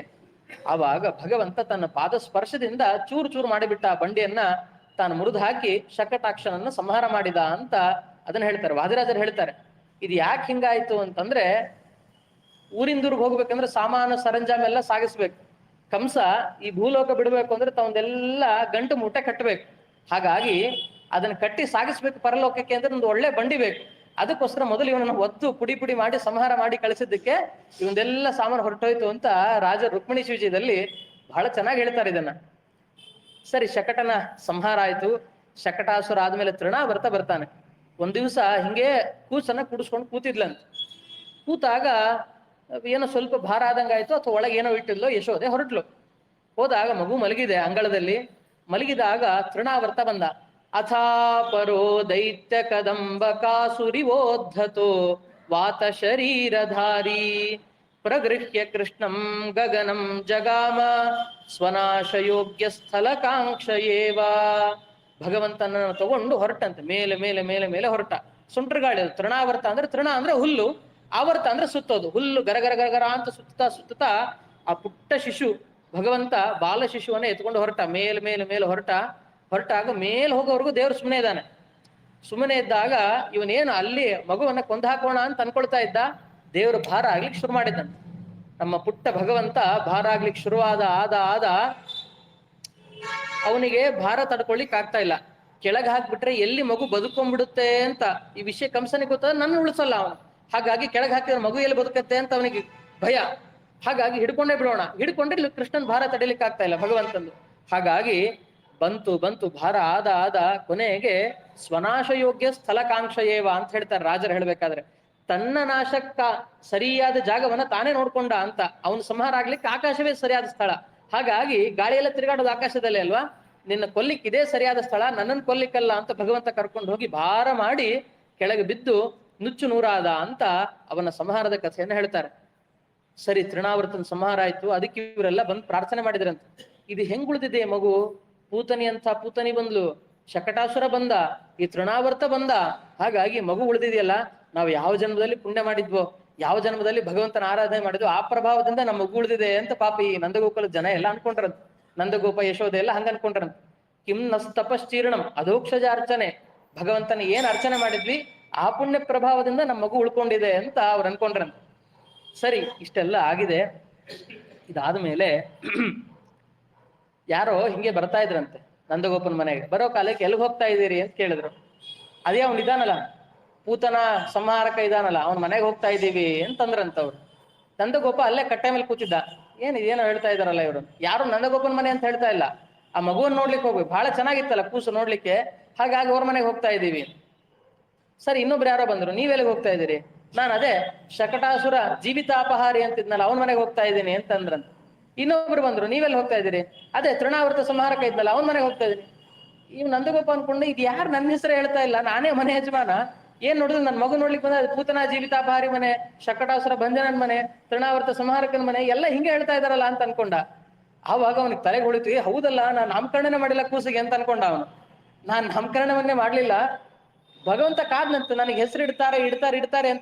ಈಗ ಸಾಮಾನ್ಯ ಮಕ್ಕಳು ಹುಟ್ಟಿದ ಕೂಡ್ಲೆ ಏನಾದ್ರು ಬಂಟಿ, ಚಿಂಟು, ಪಿಂಟು ಅಂತ ಏನಾದ್ರೂ ಹೆಸರು ಇಡ್ತಾನೆ ಇರ್ತಾರ. ಮಕ್ಕಳು ಹುಟ್ಟಿದ್ರೆ ಸಾಕು ಒಂದು ಹೆಸರು ರೆಡಿ ಆಗ್ಬಿಟ್ಟಿರುತ್ತೆ, ಗುಂಡಣ್ಣ ಗಿಂಡಣ್ಣ. ದೇವ್ರು ಕಾದ ದೇವ್ರಿಗೆ ಹೆಸರೇ ಇಡ್ಲಿಲ್ಲ. ಕೃಷ್ಣನ ಸಿಟ್ಟು ಬಂತ, ನೀನ್ ಹೆಸರಿಡಲ್ವಾ, ನಾನೇ ಇಟ್ಕೊಳ್ತೀನಿ ಹೆಸರು ಅಂತ ಅನ್ಕೊಂಡು ಈ 3 ಜನ ಕೊಂದ ಹಾಕಿದಕ್ಕೆ ಒಂದು ಹೆಸರು ಬಂದ್ಬಿಡುತ್ತೆ. ನಂದಗೋಪ ಅನ್ಕೊಂಡ, ಇನ್ ಬಿಟ್ಟೆ ಅಂದ್ರೆ ಸಾಸೀರ ನಾಮದ ವೆಂಕಟರಮಣ ತಾನೇ ಇಟ್ಕೊಂಡ್ಬಿಡ್ತಾನೆ ಸಾವಿರಾರು ಹೆಸರುಗಳು. ಹಾಗಾಗಿ ನಾಮಕರಣ ಮಾಡ್ಬೇಕು ಅಂತ ಅನ್ಕೊಂಡ. ಅವನ್ ಅನ್ಕೊಂಡಿದ್ ಕಾಲಕ್ಕೆ ಸರಿಯಾಗಿ ಗರ್ಗಾಚಾರ್ಯರು ಬರ್ತಾರೆ. ಗರ್ಗಾಚಾರ್ಯರು ಬಂದಾಗ ಕೇಳ್ತಾನೆ, ನಮ್ಮಿಬ್ಬರು ಮಕ್ಕಳಿದ್ದಾರೆ, ಆ 2 ಮಕ್ಕಳಿಗೆ ನಾಮಕರಣ ಮಾಡ್ಬೇಕು. ಗರ್ಗಾಚಾರ್ಯರು ಬೈತಾರೆ, ಅಲ್ಲೋ ತಲೆಗೆಲೆ ನೆಟ್ಟಿಗಿದೆಯೋ ಇಲ್ಲೋ ನಿನಗೆ, ಹೆಂಗೋ ಕೇಳ್ತಾ ಇದ್ದಿ, ನಾನ್ ನೋಡಿದ್ರೆ ಯಾದವ್ರ ಕುಲಪುರೋಹಿತ, ಅಲ್ಲಿ ಹೋಗ್ತಾ ಇದ್ದೆ, ವಸುದೇವ ಅವರೆಲ್ಲ ಇದ್ದಾರಲ್ಲ ಅವರ ಕುಲಪುರೋಹಿತ ನಾನು. ನೀನ್ ಬಂದು ನೇರ ನನ್ನ ಹತ್ರ ಕೇಳಿ ನಾನಿಲ್ಲಿ ನಾಮಕರಣ ಮಾಡಿಸಿ, ಅಲ್ಲಿ ವಸುದೇವನ ಮಗ ಇಲ್ಲಿ ಬಂದು ಬೆಳಿತಾ ಇದ್ದಾನೆ ಹೀಗೆ ಅಂತ ಹೇಳಿ ಗೊತ್ತಾಯ್ತು ಅಂತಂದ್ರೆ ಕಂಸನಿಗೆ ನೇರವಾಗಿ ಕಣ್ಣು ಇಲ್ಲಿದ್ದೇ ಬಿದ್ಬಿಡುತ್ತೆ. ಹಾಗಾಗಿ ಹೀಗೆಲ್ಲ ನೀನ್ ಕೇಳಬಾರ್ದು, ಮಾಡಿಸೋದಿಲ್ಲ ಅಂತ ಸಿಟ್ಟಾಗ್ತಾರೆ. ಸಿಟ್ಟಾದ ಕೂಡಲೇ ಬಂದು ಏಕಾಂತಲ್ಲಿ ಕೇಳ್ತಾನೆ, ತಪ್ಪಾಯ್ತು ಕ್ಷಮಿಸ್ಬೇಕು ಅಂತ. ಆಯ್ತು ಅಂತ ಭಗವಂತನಿಗೆ ನಾಮಕರಣ ಮಾಡ್ತಾರಂತವ್ರು. ನಾಮಕರಣ ಮಾಡಿದಾಗ ಕೇಳ್ತಾರವ್ರು, ಸ್ವಾಮಿ ನಿನಗೆ ಹೆಸರು ಇಡ್ತಾ ಇದ್ದೀನಿ ನಾನು, ಬಹೂನಿ ಸಂತಿ ನಾಮಾನಿ ರೂಪಾಣಿ ಚ ಸುತಸ್ಯತೆ ಗುಣಕರ್ಮಾನುರೂಪಾಣಿ ತಾನ್ಯಹಂ ವೇದ ನೋ ಜನಾಹ. ನಾನು ದೇವರಿಗೆ ನಾಮಕರಣ ಮಾಡ್ತಾ ಇದ್ದೀನಿ ಅನ್ನೋ ಉದ್ದಟತನ ನನಗಿಲ್ಲ, ಅವಂದೇ ನಾಮಸ್ಮರಣೆ ಅವನ ಕಿವಿ ಹತ್ರ ಹೋಗಿ ನಾನು ಮಾಡ್ತಾ ಇದ್ದೀನಿ ಅಂತ ದೇವ್ರ ಹತ್ರ ಕೇಳಿದಂತೆ. ನಿಂಗೆ ನಾಮಕರಣ ಮಾಡ್ತಾ ಇಲ್ಲ ಸ್ವಾಮಿ, ನನ್ನ ಅಪರಾಧ ಕ್ಷಮಿಸು, ಪುರೋಹಿತ ಅನ್ನೋ ಕಾರಣದಿಂದ ಬಂದಿದ್ದೀನಿ, ನಿನ್ ಮುಂದೆ ಹೇಳ್ತಾ ಇದ್ದೇನೆ ಅಂತ ಕೃಷ್ಣ ಕೃಷ್ಣ ಕೃಷ್ಣ ಅಂತ ಕರೆದ್ರಂತೆ. ಅವನಿಗೆ ಬಲಭದ್ರ ಬಲರಾಮ ಅಂತ ದೊಡ್ಡ ಮಗನಿಗೆ ಹೆಸರಿಟ್ಟಿದ್ದಾರೆ. ಕೃಷ್ಣ ಅನ್ನೋ ಶಬ್ದವೇ ಅದ್ಭುತ. ಅದೊಂದು ಬಹೂನಿ ಸಂತಿ ನಾಮಾನೆ, ಅನೇಕ ನಾಮಗಳು.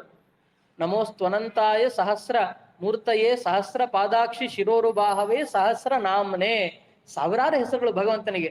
ಹಾಗಾಗಿ ಅದರಲ್ಲಿ ಕೃಷ್ಣ ಅನ್ನುವ ಒಂದು ಹೆಸರಿಡ್ತೀನಿ ಅಂತ ಆ ನಾಮಕರಣ ಮಾಡ್ತಾರೆ. ಕೃಷ್ಣ ಅಂದ್ರೆ ಅರ್ಥ ಏನು ಅಂತಂದ್ರೆ, ಕೃಷಿರ್ ಭೂವಾಚಕ ಶಬ್ದ ನಶ್ಚ ನಿರ್ವೃತ್ತಿ ವಾಚಕ ಅಂತ. ಕೃಷಿ ಅಂತಂದ್ರೆ ಭೂಮಿ ಅಂತ ಅರ್ಥ. ಹಾಗಾಗಿ ನಾವು ಕೃಷಿ ಮಾಡೋದು ಅಂದ್ರೆ ಭೂಮಿಯಲ್ಲಿ ಅಗಿಯೋದು ಅಂತ ಹೇಳ್ತೀವಲ್ಲ ನಾವು. ಭಗವಂತನಿಗೆ ಕೃಷ್ಣ ಅನ್ನೋ ಹೆಸರಿನ ಸಾರ್ಥಕತೆ ಹೆಂಗೆ ಅಂದ್ರೆ, ನಾವು ಭೂಲೋಕದಲ್ಲಿ ಹುಟ್ಟಿದಾಗ ಏನೇನೋ ಯೋಚನೆಗಳು, ಏನೇನೋ ಚಿಂತೆ ಇಷ್ಟೆಲ್ಲ ಇದ್ದಾಗಲೂ ಕೂಡ ಯಾವಾಗ ಕೃಷ್ಣನ ಕಥೆ, ಯಾವಾಗ ಮಹಾಭಾರತ ಭಾಗವತ ಕಥೆ ಅಂತ ಬರುತ್ತೆ, ಆ ಜಾಗದಲ್ಲಿ ಒಂದು ಅರ್ಧ ಗಂಟೆ ಇದ್ದು ಹೋದ್ರೂ ಸಾಕು, ಮನಸ್ಸಿಗೆ ಏನೋ ಒಂದು ಆನಂದ ಆಗಿರುತ್ತೆ. ಏನೋ ಒಂದು ಆನಂದ ಆಗಿರುತ್ತೆ. ಎಲ್ಲ ಚಿಂತೆ ಮರೆತು ಅಲ್ಲಿದ್ದಷ್ಟು ಹೊತ್ತಾದ್ರೂ ನಾವು ನಿಶ್ಚಿಂತೆಯಿಂದ ಇರ್ತೀವಿ. ಹಾಗಾಗಿ ಭೂಲೋಕಕ್ಕೆ ಬಂದ ಜೀವರಿಗೆಲ್ಲ ಆನಂದವನ್ನು ಕೊಡ್ತಾನೆ ಪರಮಾತ್ಮ ಅವನ ಕಥೆಯನ್ನು ಸ್ಮರಣೆ ಮಾಡಿದ್ವಿ ಅಂತಂದ್ರೆ. ನಶ್ಚ ನಿರ್ವೃತ್ತಿ ವಾಚಕ, ನಿರ್ವೃತ್ತಿ ನಾಮ ಆನಂದ, ಆನಂದ ಅಂತರ್ಥ ನಿರ್ವೃತ್ತಿ ಅಂದ್ರೆ. ಹಾಗಾಗಿ ಎಲ್ಲ ಭಕ್ತರಿಗೆ ಆನಂದವನ್ನು ಕೊಡ್ತಕ್ಕಂಥ ವಿಶೇಷವಾದ ಭಗವದ್ ರೂಪ. ಮತ್ತೆ ಕರ್ಷತಿ, ಆಕರ್ಷತೆ, ನಮ್ಮನ್ನೆಲ್ಲ ಆಕರ್ಷಣೆ ಮಾಡುತ್ತೆ. ಕೃಷ್ಣನ ವ್ಯಕ್ತಿತ್ವವೇ ಅದ್ಭುತ ನೋಡ್ರಿ. ಯಾವ ಭಾಗದಲ್ಲಿ ನೋಡಿದ್ರು ಭಗವಂತ ತಾನು ಸಿಗಾಕೊಂಡಿದ್ದು ಅಂತ ಇಲ್ವೇ ಇಲ್ಲ. ಪ್ರತಿ ಒಬ್ಬರಿಗೂ ಅವರವರದೇ ಆದ ಕ್ರಮದಲ್ಲಿ ದೇವರು ತಕ್ಕ ಉತ್ತರ ಕೊಟ್ಟಿದ್ದಾನೆ. ನಮ್ಮ ಮನಸ್ಸನ್ನೆಲ್ಲ ಆಕರ್ಷಣೆ ಮಾಡ್ತಾನೆ, ಪಾಪವನ್ನೆಲ್ಲ ಆಕರ್ಷಣೆ ಮಾಡ್ತಾನೆ ಭಗವಂತ. ಹಾಗಾಗಿ ಅವನಿಗೆ ಕೃಷ್ಣ ಅಂತ ಹೆಸರು. ಸರಿ, ಕೃಷ್ಣ ಅಂತ ನಾಮಕರಣ ಮಾಡಿದ್ರು. ನಾಮಕರಣ ಮಾಡಿ ನಿಧಾನಕ್ಕೆ ಹೆಜ್ಜೆ ಹೆಜ್ಜೆ ಇಡ್ತಾ ಇದ್ದೇನೆ. ಕೂಸು ಹೆಜ್ಜೆ ಇಡೋದಕ್ಕೂ ಮುಂಚೆ ತೊಟ್ಲಲ್ಲಿ ಇತ್ತಲ್ಲ, ಆ ಕಾಲದಲ್ಲಿ ದೇವಲೋಕದಲ್ಲಿ ಒಂದು ಮಾತುಕತೆ ಆಗ್ತಾ ಇತ್ತು. ಏನಂದ್ರೆ ಭಗವಂತ ಭೂಲೋಕದಲ್ಲಿ ಅವತಾರ ಮಾಡಿದ್ದಾನೆ, ಅವನಿಗೆ ಕೃಷ್ಣ ಅಂತ ಹೆಸರು. ಹಾಗಾಗಿ ಯಾರು ನೋಡ್ಕೊಂಡ್ ಬರ್ತೀರಿ? ಈ ವಾಯುದೇವರು ಹೇಳ್ಬಿಟ್ರಂತೆ, ನಾನು ಈಗಾಗಲೇ ನೋಡ್ಬಿಟ್ಟಿದ್ದೀನಿ. ನೀನೆಲ್ಲಿ ನೋಡಿದಿ ಹೋಗಿ? ಇಲ್ಲ, ಪೂತನೆ ದೇಹದೊಳಗೆ ನಾನು ಇದ್ದೆ. ದೇವ್ರು ಯಾವಾಗ ಸಂಹಾರ ಮಾಡಿದ? ದೇಹದೊಳಗೆ ಪ್ರಾಣವಾಯು ತಾನೇ ಇದ್ದಾಗ ನಾನು ಹೊರಗೆ ಬಂದೆ, ದೇವ್ರು ನೋಡ್ಬಿಟ್ಟೆ, ಬಹಳ ಚೆನ್ನಾಗಿದೆ ಭಗವಂತ ಅಂತ ಹೇಳಿ ಹೇಳ್ಬಿಟ್ರಂತೆ ವಾಯುದೇವ್ರು. ಈ ರುದ್ರದೇವ್ರು ಕೂತಿದ್ರಲ್ಲೇ, ಏನಪ್ಪಾ ಇದು ವಾಯುದೇವ್ರು ನೋಡ್ಕೊಂಡ್ಬಿಟ್ರು, ನಾವ್ ಯಾರು ನೋಡೇ ಇಲ್ಲ, ನಮ್ಮ ಭಗವಂತ ಪುಟ್ಟ ಮಗು ರೂಪದಲ್ಲಿದ್ದಾನೆ ಅಂತಂದ್ರೆ ನಾವು ನೋಡ್ಲೇಬೇಕು, ಹಾಗಾಗಿ ಹೊರಡ್ತೀನಿ ಅಂತ ಹೊರಟ್ರಂತೆ.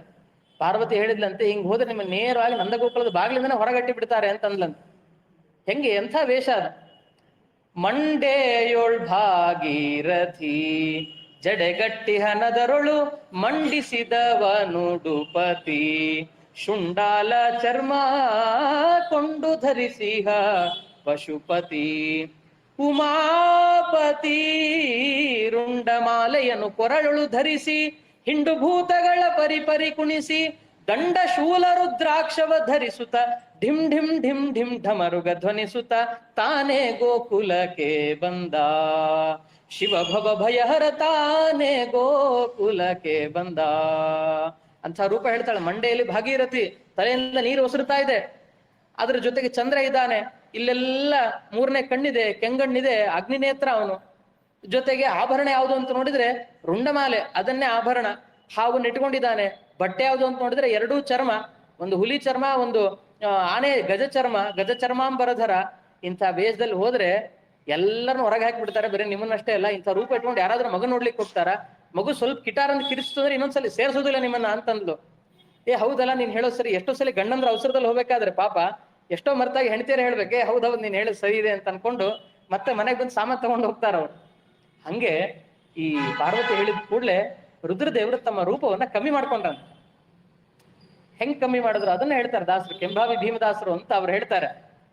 ಕಂಗಳಲ್ಲಿ ಕೆಂಪು ತಗ್ಗಿಸಿ ಹಣೆಗಣ್ಣನು ತನ್ನ ಮುಂಗುರುಳ ಮರೆಯಲ್ಲಿರಿಸಿ, ಬಿಚ್ಚಿದ ಫಣಿ ಭುಜಂಗನ ಮೈಯ ಮರೆಸಿ, ಗಣಗಳ ಸಂತೈಸಿ ಅಂಗ ಅಂಗದೊಳು ಸಂಭ್ರಮ ಸುರಿಸಿ, ಮಂಗಳ ಮಹಿಮನ ಮನದಲ್ಲಿರಿಸಿ, ಅಂಗಜಹರ ಗಂಗಾಧರ ತವ ಕದಿರಂಗನ ಮುಖ ಪಂಕಜವನು ನೋಡಲು ತಾನೇ ಗೋಕುಲಕ್ಕೆ ಬಂದ. ಶಿವ ಭವ ಭಯಹರ ತಾನೇ ಗೋಕುಲಕ್ಕೆ ಬಂದ. ಕಂಗಳಲ್ಲಿ ಕೆಂಪು ತಗ್ಗಿಸಿ, ಹಣೆಗಣ್ಣಿತ್ತಲ್ಲ ಅದು ನಾರ್ಮಲ್ ಉಳಿದವರಿಗೆ ಎಲ್ಲರಿಗೂ ಮೂರ್ ಕಣ್ಣಿರುತ್ತೆ, ಜ್ಞಾನ ನೇತ್ರ ಅಂತ ಇದ್ದೇ ಇರುತ್ತೆ. ನಾವು ಅರಿವಿನ ಗಣ್ಣನ್ನು ತೆಗೆಯೋದಿಲ್ಲ, ಭಗವಂತ ರುದ್ರದೇವರು ಎಲ್ಲರೂ ತೆಗೆದಿದ್ದಾರೆ. ಹಾಗಾಗಿ ಅದನ್ನ ಮರೆಯಲ್ಲಿಟ್ರಂತೆ. ಹಾವಿಗೆ ಬಹಳ ಖುಷಿ ಆಯ್ತು, ನಾನು ನೋಡ್ತೀನಿ ಅಂತ ಬುಸ್ ಅಂತ ಎಡೆ ಎತ್ತಿ ನಿಂತು ಬಿಡ್ತಂತೆ. ಇವ್ರು ಹೇಳಿದ್ರು, ಅಲ್ಲಯ್ಯ ನಾನು ಹೋಗ್ತಾ ಇದ್ದೀನಿ, ನೀನ್ ಹಿಂಗ್ ನಿಂತಿ ಅಂತಂದ್ರೆ ಎಲ್ಲರೂ ಇಬ್ಬರು ಸಮೇತ ಹಾಕ್ಬಿಡ್ತಾರೆ ಹೊರಗಡೆ. ಸರಿ ಅಂತ ಪಾಪ ಅದನ್ನ ಮೈ ಸವರಿ ಮಲಗಿಸಿದ್ರಂತ. ಪಿಶಾಚಿ ಗಣಗಳಿಗೆ ಬಹಳ ಖುಷಿಯಾಗಿ ಹೋಗಿತ್ತು. ಅಪ್ಪ ಹೊರಗಡೆ ಹೋದ್ರೆ ಮಕ್ಳಿಗೆ ಖುಷಿ ಆಗುತ್ತಲ್ಲ, ನಮ್ಮನ್ನು ಕರ್ಕೊಂಡು ಹೋಗ್ತಾರೆ ರುದ್ರದೇವರು ಅಂತ ಕುಣಿತಾ ಇದ್ವು. ಜೋರ ಕುಣಿಯೋದೇನು ಸಂಭ್ರಮ ಅವಕ್ಕೆ. ಅವಾಗ ಸಮಾಧಾನ ಮಾಡಿದ್ರಂತ, ಇಲ್ಲ ನಿಮ್ಮನ್ನ ಕರ್ಕೊಂಡು ಹೋಗಲ್ಲ, ಮೊದಲು ನಾನು ಹೋಗಿ ಬರ್ತೀನಿ, ಆಮೇಲೆ ನೀವು ಬನ್ನಿ. ಅವು ಜೋರ್ ಗಲಾಟೆ ಮಾಡ್ಲಿಕ್ಕೆ ಶುರು ಮಾಡಿದಾಗ, ಇಲ್ಲ ನಿಮ್ಗೆ ಕರ್ಕೊಂಡು ಹೋಗ್ತೀನಿ ಅಂತ ಹೇಳಿ ರುದ್ರದೇವರು ಹೊರಟ್ರಂತ. ಗಣಗಣ ಸಂತೈಸಿ, ಎಷ್ಟು ಖುಷಿ. ಅಂಗದೊಳು ಸಂಭ್ರಮ ಸುರಿಸಿ, ಮಂಗಳ ಮಹಿಮನ ಮನದಲ್ಲಿರಿಸಿ, ಭಗವಂತನ ನಿರಂತರ ಸ್ಮರಣೆ ಮಾಡ್ತಾ. ಯಾಕೆ ಅವ್ರಿಗೆ ಶಿವ ಅಂತ ಹೆಸರು ಬಂದಿದ್ದೆ ಭಗವಂತನಿಂದ. ಕಪಿಲಗೀತೆಯಲ್ಲಿ ಬರುತ್ತಲ್ಲ, ಯಚ್ಚೌಚ ನಿಸೃತ ಸರಿತ್ ಪ್ರವರೋಧಕೇನ ತೀರ್ಥೇನ ಮೂರ್ಧಿನಿ ಅಧಿಧೃತೇನ ಶಿವ ಶಿವೋಭೂತ್. ಅಲ್ಲಿವರೆಗೂ ರುದ್ರ ಅಂತ ಕರಿತಾ ಇದ್ರು. ಆಮೇಲೆ ಶಿವ ಅಂತ ಯಾಕೆ ಹೆಸರು ಬಂತು ಅಂದ್ರೆ, ತ್ರಿವಿಕ್ರಮನ ಪಾದದಿಂದ ಬಂದ ಗಂಗೆಯನ್ನ ತಲೆ ಮೇಲೆ ಧಾರಣೆ ಮಾಡಿದ್ರು. ಭಗವಂತನ ಪಾದ ನಿರ್ಮಾಲ್ಯವನ್ನ ತಲೆ ಮೇಲೆ ಧಾರಣೆ ಮಾಡಿದ್ದಕ್ಕೆ ಅದು ಶಿವ ಅಂದ್ರೆ ಮಂಗಳಕರವಾದದ್ದು. ಹಾಗಾಗಿ ಅದನ್ನ ತಲೆ ಮೇಲೆ ಧಾರಣೆ ಮಾಡಿದ್ದಕ್ಕೆ ಇವ್ರಿಗೆ ಶಿವ ಅಂತ ಹೆಸರು ಬಂತು. ಅಂಥ ಭಗವಂತನ ಚಿಂತನೆಯನ್ನ ಮಾಡ್ತಾ ಅಂಗಜಹರ ಗಂಗಾಧರ ತವಕದಿ ರಂಗನ ಮುಖ ಪಂಕಜವನ್ನು ನೋಡಲು ತಾನೇ ಗೋಕುಲಕ್ಕೆ ಬಂದ ಅಂತ ರುದ್ರದೇವರು ಬಂದು ಭಗವಂತನ ದರ್ಶನ ಮಾಡಿ ಹೋದ್ರು ಅಂತ ದಾಸರಾಯರು ಸ್ತೋತ್ರ ಮಾಡ್ತಾರೆ. ಇಂಥ ಭಗವಂತನ ರೂಪ. ಆ ಕೃಷ್ಣ ಬಾಲಲೀಲೆಯನ್ನ ಮಾಡ್ಲಿಕ್ಕೆ ಪ್ರಾರಂಭ ಮಾಡಿದಾನೆ. ಸಣ್ಣ ವಯಸ್ಸಲ್ಲಿ ನಿಧಾನಕ್ಕೆ ನಡೆಯೋನಂತೆ ಕೃಷ್ಣ.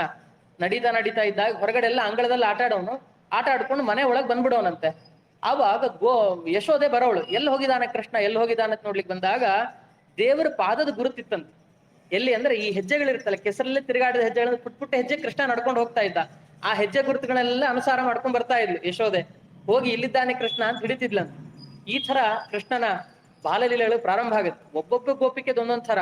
ಎಲ್ರು ಬಂದು ಯಶೋದೆ ಹತ್ರ ದೂರ್ ಕೊಡ್ಬೇಕಂತ, ನಿನ್ ಮಗ ಹಿಂಗ್ ಮಾಡ್ತಾನೆ. ಏನ್ ಮಾಡಿದ ನನ್ ಮಗ? ಬೆಳಿಗ್ಗೆ ಬಂದು ಸರಿಯಾಗಿ 6 ಗಂಟೆಗೆ ಇಲ್ಲಿ ಬಂದು ಮನೆಯಲ್ಲಿದ್ದ ಬೆಣ್ಣೆ ಎಲ್ಲ ತಿಂದು ಹಾಲು ಮೊಸರೆಲ್ಲ ಕುಡಿದು ನಿನ್ ಮಗ ಇರೋದೆಲ್ಲ ಖಾಲಿ ಮಾಡಿಬಿಡ್ತಾನೆ. ಹೌದಾ? ಆವಾಗ ಅದೇ ಸಮಯಕ್ಕೆ ಕೃಷ್ಣ ಬರ್ತಾನೆ ಅಂತಂದ್ರೆ ನೀವು ಸ್ವಲ್ಪ ಬೇಗ ಎದ್ದು ಕರೀರಿ ಅಂತಂದ್ಲಂತೆ ಯಶೋದೆ.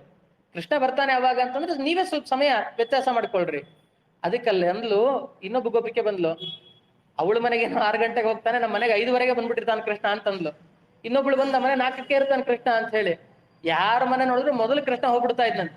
ಅಲ್ಲಿ ಹೋಗ್ಬೇಕು, ಅವ್ರ ಮನೇಲಿರೋ ಬೆಣ್ಣೆನೆಲ್ಲ ತಿನ್ಬೇಕು. ಇಷ್ಟೇ ಅಲ್ಲ, ತಿನ್ನೋದಷ್ಟೇ ಅಲ್ಲ, ಕೃಷ್ಣಂದ್ ಏನ್ ಮಾಡ್ತಾ ಇದ್ದ, ತಿಂದ ಮೇಲೆ ಗೋಡೆಗೆಲ್ಲ ಎಸಿತಿದ್ನಂತ ಆ ಬೆಣ್ಣೆನ. ಗೋಡೆಗೆಲ್ಲ ಎಷ್ಟು ಸಣ್ಣ ಹುಡುಗರು ಚೆಂಡು ಸಿಕ್ತು ಅಂದ್ರೆ ಎಲ್ ಬೇಕಾದ್ರೆ ಹಿಂಗ್ ಗೋಡೆಗೆ ಎಸ್ದು ಆಟ ಆಡ್ತಿರ್ತಾವೆ.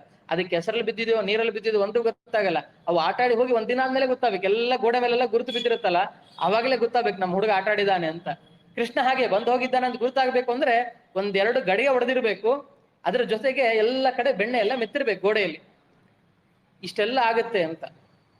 ಅದಕ್ಕೆ ಯಶೋದೆ ಹೇಳಿದ್ಲು, ಕೃಷ್ಣ ಬಂದಿದ್ದಾನೆ ಅಂತಂದ್ರೆ ನೀವು ಅವನನ್ನ ಆ ಕ್ಷಣದಲ್ಲಿ ಹಿಡ್ಕೊಂಡು ನನ್ನ ಹತ್ರ ಕರ್ಕೊಂಡ್ ಬಂದ್ಬಿಡ್ರಿ ಅಂತ ಹೇಳಿ. ಆಯ್ತು, ಇವ್ರು ಒಪ್ಕೊಂಡ್ರು. ಕೃಷ್ಣ ಬೆಣ್ಣೆ ಕದಿಲಿಕ್ಕೆ ಅಂತ ಒಂದ್ಸಲಿ ಹೋದಾಗ ಆ ಗೋಪಿಕೆ ಇರ್ತಾಳಲ್ಲ, ಎಲ್ಲ ಗೋಪಿಕೆಯರು ಕಾಯ್ತಾ ಇದ್ರಂತ, ಬರ್ಲಿ ನಾವ್ ಹಿಡ್ದಾಕಣ ಅಂತ ಹೇಳಿ. ಕೃಷ್ಣ ಹೋದ. ಅನಂತ ರೂಪಗಳು ಭಗವಂತಂದು. ಎಲ್ಲರ ಮನೆಗೆ ಹೋದಂತ. ಬೆಣ್ಣೆ ಕದಿಲಿಕ್ಕೆ ಹೋಗಿದ್ದಾನೆ. ಎಲ್ಲರ ಕೈಯಲ್ಲಿ ಏಕಕಾಲಕ್ಕೆ ಸಿಕ್ಬಿಟ್ಟ ನಮ್ ಕೃಷ್ಣ. ಏಕಕಾಲಕ್ಕೆ ಸಿಕ್ಕಾಗ ಎಲ್ಲರೂ ಹಿಡ್ಕೊಂಡ್ ಬರ್ತಾ ಇದ್ರು, ಹಿಂಗೆ ಹಿಡ್ಕೊಂಡ್ ಬರ್ತಾ ಇದ್ರು ಕೈಯಲ್ಲಿ ಗೋಪಿಕೆಯರೆಲ್ಲ.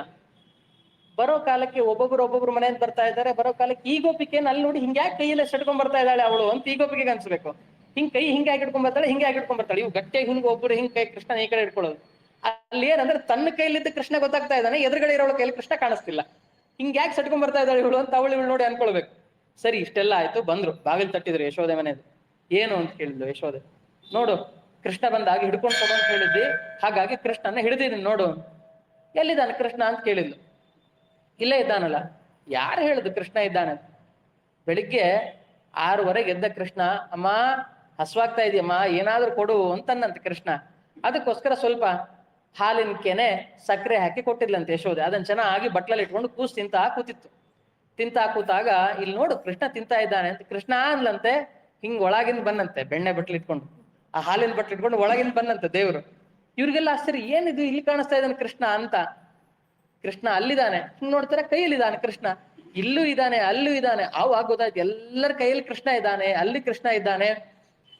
ಅದಕ್ಕೆ ಹೇಳ್ತಾರ ಅವರು, ಶಿಶುವಲ್ಲ ನಿನ್ನ ಮಗ ಕೃಷ್ಣ ಜಗತ್ಪತಿಯೇ, ಯಶೋದೆ ನಿನ್ನ ಕಂದಗೆ ಎಷ್ಟು ರೂಪವೇ, ನಿನ್ನ ಕಂದಗೆ ಎಷ್ಟು ರೂಪವೇ.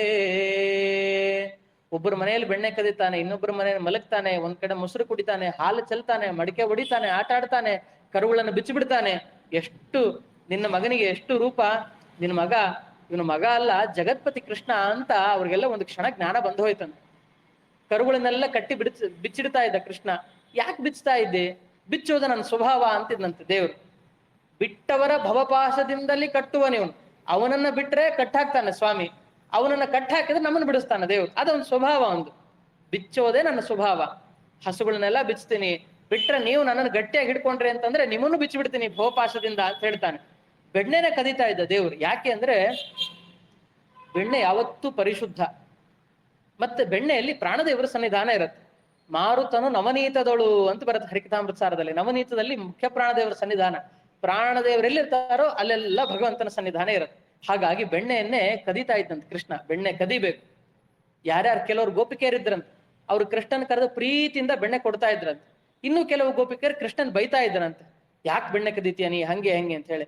ಆವಾಗ ಕೃಷ್ಣ ಒಬ್ಬ ಗೋಪಿಕೆ ಕೇಳಿದ್ಲಂತೆ, ಏನ್ ಕೃಷ್ಣ ಬಂದು ಬೆಣ್ಣೆ ಕದೀತಾ ಇದ್ದೆ ನೀನು, ಸರಿಯಲ್ಲ ಇದು, ನೀನ್ ನಂದಗೋಪನ್ ಮಗ ಆಗಿ. ಕೃಷ್ಣ ಅನ್ನಂತ ನಿನ್ ಮನೆಯಲ್ಲಿ ಬೆಣ್ಣೆ ಕದಿಯೋದು ಸರಿಯಾಗೇ ಇದೆ ಅಂತ. ಯಾಕೆ ಸರಿಯಾಗಿದೆ? ನಿನ್ನ ಹೃದಯ ಕಠಿಣ, ನವನೀತ ತುಂಬಾ ಮೃದುವಾಗಿರುತ್ತೆ.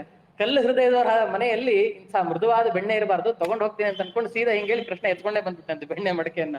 ಇಂಥ ಭಾರಿ ಚಾಟ ಕೃಷ್ಣ ಯಾವತ್ತಿದ್ರು, ಇಂಥ ಲೀಲೆಗಳು. ಇನ್ನೊಬ್ಬ ಗೋಪಿಕೆ ಕೃಷ್ಣನಿಗೆ ಹೇಳಿದಂತೆ, ಎಂಥ ಕಾಲ್ ನಿಂದು, ಯಾವ್ದೋ ಪಾಪದ ಬಂಡಿ ನಿಂತಿತ್ತು, ಸುಮ್ಮನೆ ಅದಕ್ಕೆ ಸ್ಪರ್ಶ ಆಗಿದ್ದಕ್ಕೆ ಇಡೀ ಬಂಡಿನೇ ಮುರಿದು ಪುಡಿ ಪುಡಿ ಆಗೋಯ್ತು, ಎಂಥ ಕಲ್ಲಿನಂತ ಕಾಲೋ ನಿಮ್ದು ಅಂದಂತ. ಕೃಷ್ಣನಂತೆ ಇದಕ್ಕೆಲ್ಲ ನೀನೇ ಕಾರಣ. ಯಾಕೆ? ನಾನು ಸಣ್ಣ ಕೂಸಾಗಿದ್ದಾಗ ನಮ್ಮಮ್ಮನ ಕೈಯಿಂದ ಎತ್ಕೊಂಡ್ಬಂದು ನಿನ್ ಮೈ ಮೇಲೆಲ್ಲ ತಿರುಗಾಡಿಸ್ಕೊಳ್ತಾ ಇದ್ದಿ, ಮಲಗಿದಾಗ ನಿನ್ ಮೈ ಮೇಲೆಲ್ಲ ಕುಡಿಸ್ಕೊಳ್ತಾ ಇದ್ದಿ, ನಿನ್ ಎದೆ ಮೇಲೆ ತಿರುಗಾಡಿಸ್ತಾ ಇದ್ದಿ. ಆವಾಗ ನಿನ್ ಎದೆ ಕಲ್ಲಿದ್ದ ಹಾಗೆ, ಕಲ್ಲೆದೆ ಅವಳು ನೀನು. ನೀನಂತ ಕಲ್ಲಿನ ಎದೆಯವಳ ಮೇಲೆ ನನ್ನ ಪಾದ ಇಟ್ಟಿದ್ದೆ, ಪಾದದ ಮೇಲೆ ಕುಣಿತಾ ಇದ್ದೆ, ಪಾದದಿಂದ ಎದೆ ಮೇಲೆ ಆ ಎದೆ ಸ್ಪರ್ಶ ನನ್ನ ಕಾಲಗಾಗಿದೆ, ಹಾಗಾಗಿ ನನ್ನ ಕಾಲ ಕಲ್ಲಿನಂಗಾಗಿದೆ ಅಂತ ಅವಳಿಗೆ ಯಾರ್ಯಾರು ಹೆಂಗೆ ಮಾತಾಡ್ತಾರೆ ಹಂಗೆ ಉತ್ತರ ಕೊಡ್ತಾ ಇದ್ದ. ಇನ್ನೊಬ್ಬ ಗೋಪಿಕೆ ಇದ್ಲಂತ ಅವಳು ಮನೆಯಲ್ಲಿ ಕೃಷ್ಣ ಕದಿಲಿಕ್ಕೆ ಹೋದಾಗ ಒಂದು ಒರಳು ಮೇಲೆ ಆ ಬೆಣ್ಣೆ ಇತ್ತಂತ ಪಾತ್ರೆಯಲ್ಲಿ, ಅದನ್ನ ಕದಿಲಿಕ್ಕೆ ಹೋದಾಗ ಅವಳು ಬಂದು ಬೈಲಿಲ್ಲ ಕೃಷ್ಣನಿಗೆ, ನೋಡಿ ಖುಷಿ ಪಟ್ಲಂತೆ. ಖುಷಿ ಪಟ್ಟಾಗ ಕೃಷ್ಣ ಅವಳಿಗೆ ಹಂಗೆ ಮಾತಾಡಿದ, ಕೃಷ್ಣ ಯಾಕೆ ಇಲ್ಲಿ ಬೆಣ್ಣೆ ಕದೀತಾ ಇದ್ದಿ ನೀನು, ಇಲ್ಲೇ ಯಾಕೆ ಕದೀತಾ ಇದ್ದಿ, ಇಷ್ಟೆಲ್ಲ ಮಡಿಕೆಯಲ್ಲಿ ಇಟ್ಟಿದ್ದೀನಲ್ಲ ಬೆಣ್ಣೆ, ಒರಳುಕಲ್ ಮೇಲೆ ಇರೋದೇ ಯಾಕೆ ತಗೊಳ್ತಾ ಇದ್ದಿ? ಕೃಷ್ಣ ಅಂದ, ಇಲ್ಲ ಒರಳುಕಲ್ ನೋಡಿದ್ರೆ ನಿನ್ನ ನೋಡ್ದಂಗ ಆಗತ್ತೆ ನನಗೆ ಅಂತ. ಯಾಕೆ ಅಂದ್ರೆ ಒರಳುಕಲ್ ಹೀಗ್ ಬಂದು ಹೋಗಿರತ್ತಲ್ಲ, ನೀನು ಕೂಡ ಒಳ್ಳೆ ಸುರೂಪಿಯಾದವಳು, ಒಳ್ಳೆ ನಡುವುಳ್ಳವಳು, ನೀವು ಸುಮಧ್ಯಮ ಅಂತ ಕರೀತಾರೆ ಸುಂದರಿಯರಿಗೆ. ಹಾಗಾಗಿ ಒಳ್ಳೆ ನಡುವಿದೆ ನಿಂದು, ನಿನ್ ಥರನೇ ನೋಡ್ದಂಗಾಗತ್ತೆ, ನಿನ್ನ ಮುಖದಿಂದಲೇ ಚುಂಬನ ಆದಂಗಾಗತ್ತೆ. ಯಾಕೆ? ಒರಳು ಕಲ್ಲು, ಅದ ಮೇಲೆ ಪಾತ್ರೆಯಲ್ಲಿ ಮೃದುವಾದ ನವನೀತ, ನಿನ್ನ ಮುಖದಲ್ಲಿ ಹೇಗೆ ಮೃದುವಾದ ಅಪ್ಪುಗೆ ಚುಂಬನ ನಂಗೆ ಸಿಗತ್ತೆ, ಇಂಥ ಮೃದುವಾದ ಬೆಣ್ಣೆ ಅಂತ ತಿನ್ನೋದು ಕೂಡ ನಂಗೆ ಹಂಗೆ ಅನ್ಸುತ್ತೆ ಅಂತ. ಅವಳಿಗೂ ಖುಷಿ, ತಗೊಂಡ್ ತಿನ್ನು. ಅವಳು ಒರಳುಕಲ್ಲಿದ್ದಾಗೆ ಅಂತ ಕೃಷ್ಣ ಹೇಳಿದ್ರು, ಹೌದೌದು ನಾನು ಒರಳುಕಲ್ ತರನೇ ಇದೆ ಅಂತ ಅನ್ಕೊಂಡು ಹಿಂಗೆ ಕೊಡ್ತಿದ್ಲಂತ. ಇಂಥ ಲೀಲೆಗಳು ಕೃಷ್ಣಂದು. ಆಮೇಲೆ ಒಬ್ಬ ಗೋಪಿಕೆ ಮನೆಯಲ್ಲಿ ಕೃಷ್ಣ ಹೆಂಗ್ ಬೆಣ್ಣೆ ತಿಂತಾ ಇದ್ದ ಅಂತಂದ್ರೆ, 4 ಭುಜ ಅಂತ. ಒಂದ್ರ ಪ್ರಗೃಹ್ಯ ಘಂಟಾ ಮಪರೇಣ ಪಾತ್ರಂ, ರುಕ್ಮಿಣೀಶಿ ವಿಜಯದಲ್ಲಿ ಬರುತ್ತೆ. ಒಂದು ಕೈಯಲ್ಲಿ ಒಂದು ಗಂಟೆ ಇಟ್ಕೊಂಡಿದ್ದಂತೆ ಕೃಷ್ಣ, ಹಿಂಗೆ ಕತ್ತಲ್ಲಿ ಒಂದು ಗಂಟೆ ಹಾಕಿದ್ಲಂತ ಅವ್ರಮ್ಮ. ಈ ತುಂಟು ಹುಡುಗ ಇದ್ದಾನೆ, ನಮ್ಮ ಹುಡುಗ ಎಲ್ಲಿ ಹೋದ್ರೂ ಸಿಗೋದಿಲ್ಲ.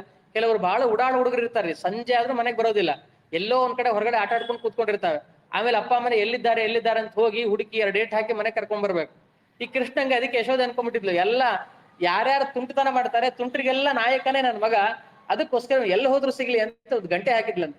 ಅದಕ್ಕೋಸ್ಕರ ಒಂದ್ ಕೈಯಲ್ಲಿ ಹಿಂಗ್ ಗಂಟೆ ಇಟ್ಕೊಂಡಿದ್ದಂತೆ, ಒಂದ್ ಕೈಯಲ್ಲಿ ಪಾತ್ರೆ ಇಟ್ಕೊಂಡಿದ್ದ, ಇನ್ನೊಂದ್ ಕೈಯಲ್ಲಿ ತಾನು ತಿಂತಾ ಇದ್ದ, ಇನ್ನೊಂದು ಕೈಯಲ್ಲಿ ಜೊತೆಗೆ ಬಂದ ಬೆಕ್ಕು, ಕೋತಿ, ಗೋಪಾಲಕರು ಎಲ್ಲರಿಗೂ ತಿನ್ನಿಸ್ತಿದ್ದಂತೆ.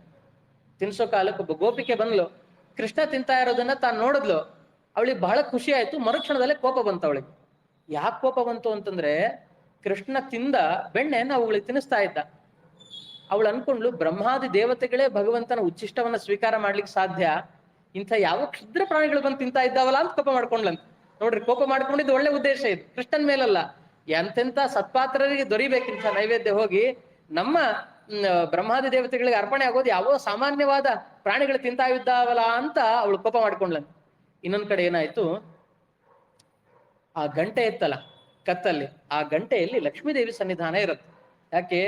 ಛತ್ರ ಚಾಮರ ವ್ಯಜನ ಪರ್ಯಂಕ ಪಾತ್ರ ರೂಪದಲ್ಲಿ ನಿಂದು ಚಿತ್ರ ಚರಿತನಾದ ಹರಿಯ ನಿತ್ಯ ಸೇವೆ ಮಾಡುತ್ತಿಹಳು, ಏನು ಧನ್ಯಳು ಲಕುಮಿ ಎಂಥ ಮಾನ್ಯಳು. ಸಾನುರಾಗದಿಂದ ಹರಿಯ ತಾನೆ ಸೇವೆ ಮಾಡುತ್ತಿಹಳು, ಏನು ಧನ್ಯಳು ಲಕುಮಿ ಎಂಥ ಮಾನ್ಯಳು. ದೇವರ ಪೂಜೆ ಮಾಡೋ ಕಾಲಕ್ಕೆ ಪ್ರತಿಯೊಂದು ಪದಾರ್ಥಗಳು ಲಕ್ಷ್ಮೀ ಸನ್ನಿಧಾನ ಪಾತ್ರ ಅಂತ ಅನುಸಂಧಾನ ಮಾಡ್ಬೇಕು. ಹಾಗೆ ಆ ಗಂಟೆಯಲ್ಲಿ ಲಕ್ಷ್ಮೀ ಸನ್ನಿಧಾನ ಇತ್ತು. ಕೃಷ್ಣ ಹೇಳಿದ್ದ ಹೋಗ್ಬೇಕಾದ್ರೆ, ಲಕ್ಷ್ಮಿ ನಾನು ಬೆಣ್ಣೆ ಕದಿಬೇಕಾದ್ರೆ ನೀನೆಲ್ಲೂ ಕೂಡ ಸದ್ದು ಮಾಡಬಾರದು. ಆಯ್ತ್ರಿ, ನೀವು ಹೆಂಗ್ ಹೇಳ್ತೀರಿ ಹಂಗೆ ಕೇಳ್ತೀನಿ ಅಂತ ಲಕ್ಷ್ಮೀ ದೇವಿ ಹೇಳಿದ್ಲು. ಒಬ್ಬರು ಮನೆಗೆ ಹೋಗಿದ್ದಾನೆ, ದೇವ್ರ ಬೆಣ್ಣೆ ಕದಿತಾ ಇದ್ದಾನಂತ. ಹಿಂಗೆ ಸರಿಯಾಗಿ ಬೆಣ್ಣೆ ಕದಿತಾನ, ಅವರೆಲ್ಲರೂ ಒಳಗೊಳಗೆ ಇದ್ದಾರೆ. ನಿಧಾನಕ್ಕೆ ಹಿಂಬಾಗ್ಲಿಂದ ಹೋದ, ಕೃಷ್ಣ ಹಿಂಗ್ ತಗೊಳ್ತಾ ಇದ್ದಾನೆ, ಟಣ ಟಣ ಟಣ ಅಂತ ಗಂಟೆ ಶಬ್ದ ಮಾಡ್ಬಿಡುದು. ಮಾಡಿದ ಕೂಡಲೇ ಓಡ್ ಬಂದ್ರಂತೆ. ಏನಾಗ್ತಿದೆ? ಕೃಷ್ಣ ಸಿಗ್ಬಿದ್ದ ಕೂಡಲೇ ಹಿಂಗೆ ಕಣ್ಣು ಮೇಲ್ ಮಾಡ್ಬಿಟ್ಟಿದ್ದಾನೆ. ಅವ್ರು ಬೈದಿದ್ದಾರೆ, ಏನ್ ಕೃಷ್ಣ ನೀನು ಕೇಳಿದ್ರೆ ಕೊಡ್ತಾ ಇದ್ದಿಲ್ಲ, ಹಂಗೆ ಹೆಂಗೆ ಬೇರೆ ಶುರು ಮಾಡಿದ್ದಾರೆ. ಎರಡು ಕಣ್ಣು ಕೆಂಪಾಗ್ಬಿಟ್ಟು ಅಂತೆ. ಕೆಂಪಾಗಿ ಹಿಂಗ್ ಬೈತಾ ಇದ್ದಾನಂತೆ. ಕತ್ತಲಿದ್ದು ಲಕ್ಷ್ಮೀದೇವಿ, ಗಂಟಾ ರೂಪದಲ್ಲಿ ಲಕ್ಷ್ಮೀ, ಏನು ನಿಂಗೆ ಹೇಳಿದೆ ತಾನೆ ನಾನು ಶಬ್ದ ಮಾಡಬೇಡ ಅನ್ಸ, ಯಾಕೆ ಮಾಡಿದೆ? ಇಲ್ಲ ರೀ, ನಾನು ಶಬ್ದ ಮಾಡ್ತಾ ಇದ್ದಿಲ್ಲ, ಆದ್ರೆ ಇದು ನೈವೇದ್ಯದ ಸಮಯ, ನೀವು ಸ್ವೀಕಾರ ಮಾಡ್ತಾ ಇದ್ದೀರಂದ್ರೆ ಘಂಟಾವಾದನ ಮಾಡ್ಬೇಕು ಅಂತಿದೆ. ಅದಕ್ಕೆ ನೋಡ್ರಿ, ಸ್ವಾಮಿಗಳೆಲ್ಲ ಬಂದಾಗ ಹಿಂಗ್ ಗಂಟೆ ಬಾರಿಸಿದ ಕೂಡಲೇ ನೈವೇದ್ಯ ಇಡ್ತಾರೆ. ಗಂಟೆ ಬಾರಿಸಿದ ಕೂಡಲೇ ನೈವೇದ್ಯ ಮುಗೀತು ಅಂತ ತಗೊಂಡೋದ್ ಸೂಚಕ. ಹಾಗಾಗಿ ಇದು ನೈವೇದ್ಯದ ಸಮಯ. ಏನ್ ಮಾಡ್ಲಿ, ರೂಢಿ. ಗಂಡ ಎಷ್ಟೇ ಹೊರಟಾಗಿದ್ರು ಹೆಂಡತಿ ಪಾಪ ಅವನು ಎಲ್ಲೇ ಹೊರಗೆ ಹೋಗಿ ಬಂದ್ ಕೂಡ್ಲೆ ತಟ್ಟೆ ಇಡೋದು, ಊಟಕ್ಕೆ ಹಾಕೋದು ಒಂದು ಸಂಪ್ರದಾಯ. ಅವ್ರು ಎಷ್ಟೇ ಬೈದ್ರು ಮಾಡಿದ್ರು ಒಂದು ಕ್ರಮ ಅಂತ ಇದ್ದೇ ಇರುತ್ತೆ. ಹಾಗಾಗಿ ನೀವು ನೈವೇದ್ಯವನ್ನ ಸ್ವೀಕಾರ ಮಾಡೋ ಕಾಲದಲ್ಲಿ ನಾನು ಶಬ್ದ ಮಾಡತಕ್ಕಂಥ ನನ್ನ ಸ್ವಭಾವ, ಹಾಗಾಗಿ ಮಾಡಿದೆ, ಕ್ಷಮಿಸಿ ಅಂತ ಕೇಳಿದ್ಲಂತ ಲಕ್ಷ್ಮೀದೇವಿ. ಇಂಥ ಲೀಲೆ. ಮತ್ತೆ ಕೃಷ್ಣ ಮಲಗೋ ಕಾಲಕ್ಕೆ ಬೇಗನೆ ಮಲಗ್ತಾನೆ ಇದ್ದಿಲ್ಲ ಅಂತ. ಅವ್ರ ಅಮ್ಮಂಗ್ ಬಹಳ ಹೈರಾಣಾಗಿ ಬಿಡೋದು, ಏನಿದು, ಹೆಂಗ್ ಮಲಗಿಸ್ಬೇಕು ಈ ಹುಡುಗನ್ನ, ಮಲಗ್ತಾನೆ ಇಲ್ವಲ್ಲ ಇದು ಅಂತ. ಒಂದೊಂದ್ ದಿವಸ ಒಂದೊಂದ್ ಲೀಲೆ. ಆ ಮಣ್ಣು ತಿಂದ್ ಬಂದ್ ಕೂಡ್ಲೆ, ಎಲ್ಲಿ ತಿಂದಿದ್ದು ಹೇಳು ನೀನು? ಅಮ್ಮ ನಾನು ತಿಂದಿಲ್ಲ ಅಂದ್ಬಿಟ್ಟ. ನಾಹಂ ಭಕ್ಷಿತವಾನಂಬ ಸರ್ವೇ ಮಿಥ್ಯಾಭಿಶಂಸಿನಃ ಯದಿ ಸತ್ಯ ಗಿರಸ್ತರಹಿ ಸಮಕ್ಷಂ ಪಶ್ಯ ಮೇ ಮುಖಂ. ಅಮ್ಮ ನನ್ ಮುಖ ಬಂದ್ ನೋಡು, ನಾನು ತಿಂದಿಲ್ಲ, ಬರೀ ಸುಳ್ಳು ಹೇಳ್ತಾ ಇದ್ದಾರೆ ಅಂದ. ಇಡೀ ಬ್ರಹ್ಮಾಂಡ ಕಾಣುತ್ತೆ ಭಗವಂತನ ಬಾಯಲ್ಲಿ, ಇಡೀ ಬ್ರಹ್ಮಾಂಡ. ಇನ್ನು ಕೆಲವರು ಇರ್ತಾರೆ, ಅವ್ರು ಬಾಯಿ ಬಿಟ್ಟರೆ ಬ್ರಹ್ಮಾಂಡ ಇರ್ತಿದೆ, ಎಲ್ಲರನ್ನ ಪೂರ್ತಿ ಜನ್ಮ ಜಾಲಾಡಿ ಬಿಡ್ತಾರೆ, ತೊಳೆದು ಹಾಕಿ ಬಿಡ್ತಾರೆ ಅವರು. ಅಂಥ ಬ್ರಹ್ಮಾಂಡ ಅಲ್ಲ ಭಗವಂತನ ಬಾಯಲ್ಲಿ. ತಾಯಿಗೆ ಬಾಯಲ್ಲಿ ಜಗವನ್ನೇ ತೋರಿದ ಜಗದೋದ್ಧಾರಕ ನಮ್ಮ ಉಡುಪಿಯ ಕೃಷ್ಣವಾರೋ. ಕೃಷ್ಣ ನೀ ಬೇಗನೆ ಬಾರೋ. ಇಡೀ ಜಗತ್ತು ನೋಡ್ತಿದ್ದಾಳೆ. ಜಗತ್ತು, ಬ್ರಹ್ಮಾಂಡ, ಭೂಲೋಕದಲ್ಲಿ ಭರತಖಂಡ, ತನ್ನ ಊರು, ಆ ಊರಲ್ಲಿ ತನ್ನ ಮನೆ ಮುಂದೆ ಕಟ್ಟೆ ಮೇಲೆ ಕೃಷ್ಣನ ಬಾಯಲ್ಲಿ ಮತ್ತೆ ಜಗತ್ತು ಹಿಂಗೇ ನೋಡ್ತಾ ಇದ್ದಾಳೆ. ಈ ಮಿರರ್ ರಿಫ್ಲೆಕ್ಷನ್ ಅಂತ ನೋಡ್ತೀವಲ್ಲ ಎಷ್ಟೋ ಕಡೆ ಹೋದಾಗ, ಹಂಗೆ ನೋಡ್ತಿದ್ದಾಳೆ. ನೋಡಿದ ಕೂಡಲೇ ಇದು ನನ್ನ ಮಗು ಅಲ್ಲ, ಭಗವಂತ ಬಂದ್ಬಿಟ್ಟಿದ್ದಾನೆ ಅಂತ ಅನ್ಕೊಂಡ್ ಕೂಡಲೇ ಕೃಷ್ಣನಿಗೆ ಗೊತ್ತಾಯ್ತು, ನಾನು ಭಗವಂತ ಅನ್ನೋ ಜ್ಞಾನ ಇವಳಿಗೆ ಯಾವಾಗ್ಲೂ ಇತ್ತು ಅಂದ್ರೆ ನನ್ನ ಮಗು ಅಂತ ಲಾಲನೆ ಪಾಲನೆ ಮಾಡೋ ಬದಲು ನಂದೇ ಪೂಜೆ ಮಾಡ್ತಾ ಕುತ್ಕೊಂಡ್ಬಿಡ್ತಾಳೆ ಮನೆಯಲ್ಲಿ. ಹಾಗಾಗಿ ಜ್ಞಾನ ಈಗಲೇ ಕೊಡೋದು ಬೇಡ ಅಂತ ಕೂಡ್ಲೆ ಮಾಯೆ ಆವರಿಸ್ಬಿಡ್ತಂತ ಅವಳಿಗೆ. ದೇವರು ಆವರಕವನ್ನು ಎಳೆದ್ಬಿಟ್ಟ, ಬೇಡ, ಗೊತ್ತಾಗೋದು ಬೇಡ ಅಂತ. ಹೀಗೆ ಅದೊಂದು ಲೀಲೆ. ಮಲಗಿಸ್ಬೇಕಾದ್ರೆ ಮಗು ಮಲಗ್ಬೇಕಲ್ಲ, ಅಮ್ಮ ಏನಾದ್ರೂ ಕಥೆ ಹೇಳು ಅಂತ ಹೇಳೋಣ. ನಿದ್ದೆ ಯಾಕೆ ಮಾಡ್ಬೇಕು ಅಂತ ಕೇಳ್ತಂತ ಕೃಷ್ಣ. ನಿದ್ರಾಮಾಶ್ರಯ ಕಿಂ ತದಾಶ್ರಯ ಫಲಂ ಭುಕ್ತಂ ವ್ರಜೇ ಜೀರ್ಣತಾಮ್ ಅಂತ ಹೇಳ್ತಾರೆ ರುಕ್ಮಿಣಿದಲ್ಲಿ. ಅಮ್ಮ ನಿದ್ದೆ ಮಾಡೋದು ಅಂದ್ರೆ ಏನು? ನಿದ್ದೆ ಯಾಕೆ ಮಾಡ್ಬೇಕು? ನಿದ್ದೆ ತಿಂದಿದ್ದರಗ್ಲಿಕ್ಕೆ ನಿದ್ದೆ ಮಾಡ್ಬೇಕು. ಹೌದಾ, ತಿಂದಿದ್ದರಗ್ಲಿಕ್ಕೆ ನಿದ್ದೆ ಮಾಡ್ಬೇಕು. ನಿದ್ದೆ ಮಾಡೋದು ಅಂದ್ರೆ ಏನು? ನಿದ್ದೆ ಮಾಡೋದು ಅಂತಂದ್ರೆ ಪ್ರಾಜ್ಞಾ ಅನ್ನುವ ಭಗವಂತನ ರೂಪವನ್ನ ಆಲಿಂಗನ ಮಾಡ್ಕೊಳ್ಳೋದು ಅಂತ ಹೇಳಿದ್ಲಂತ.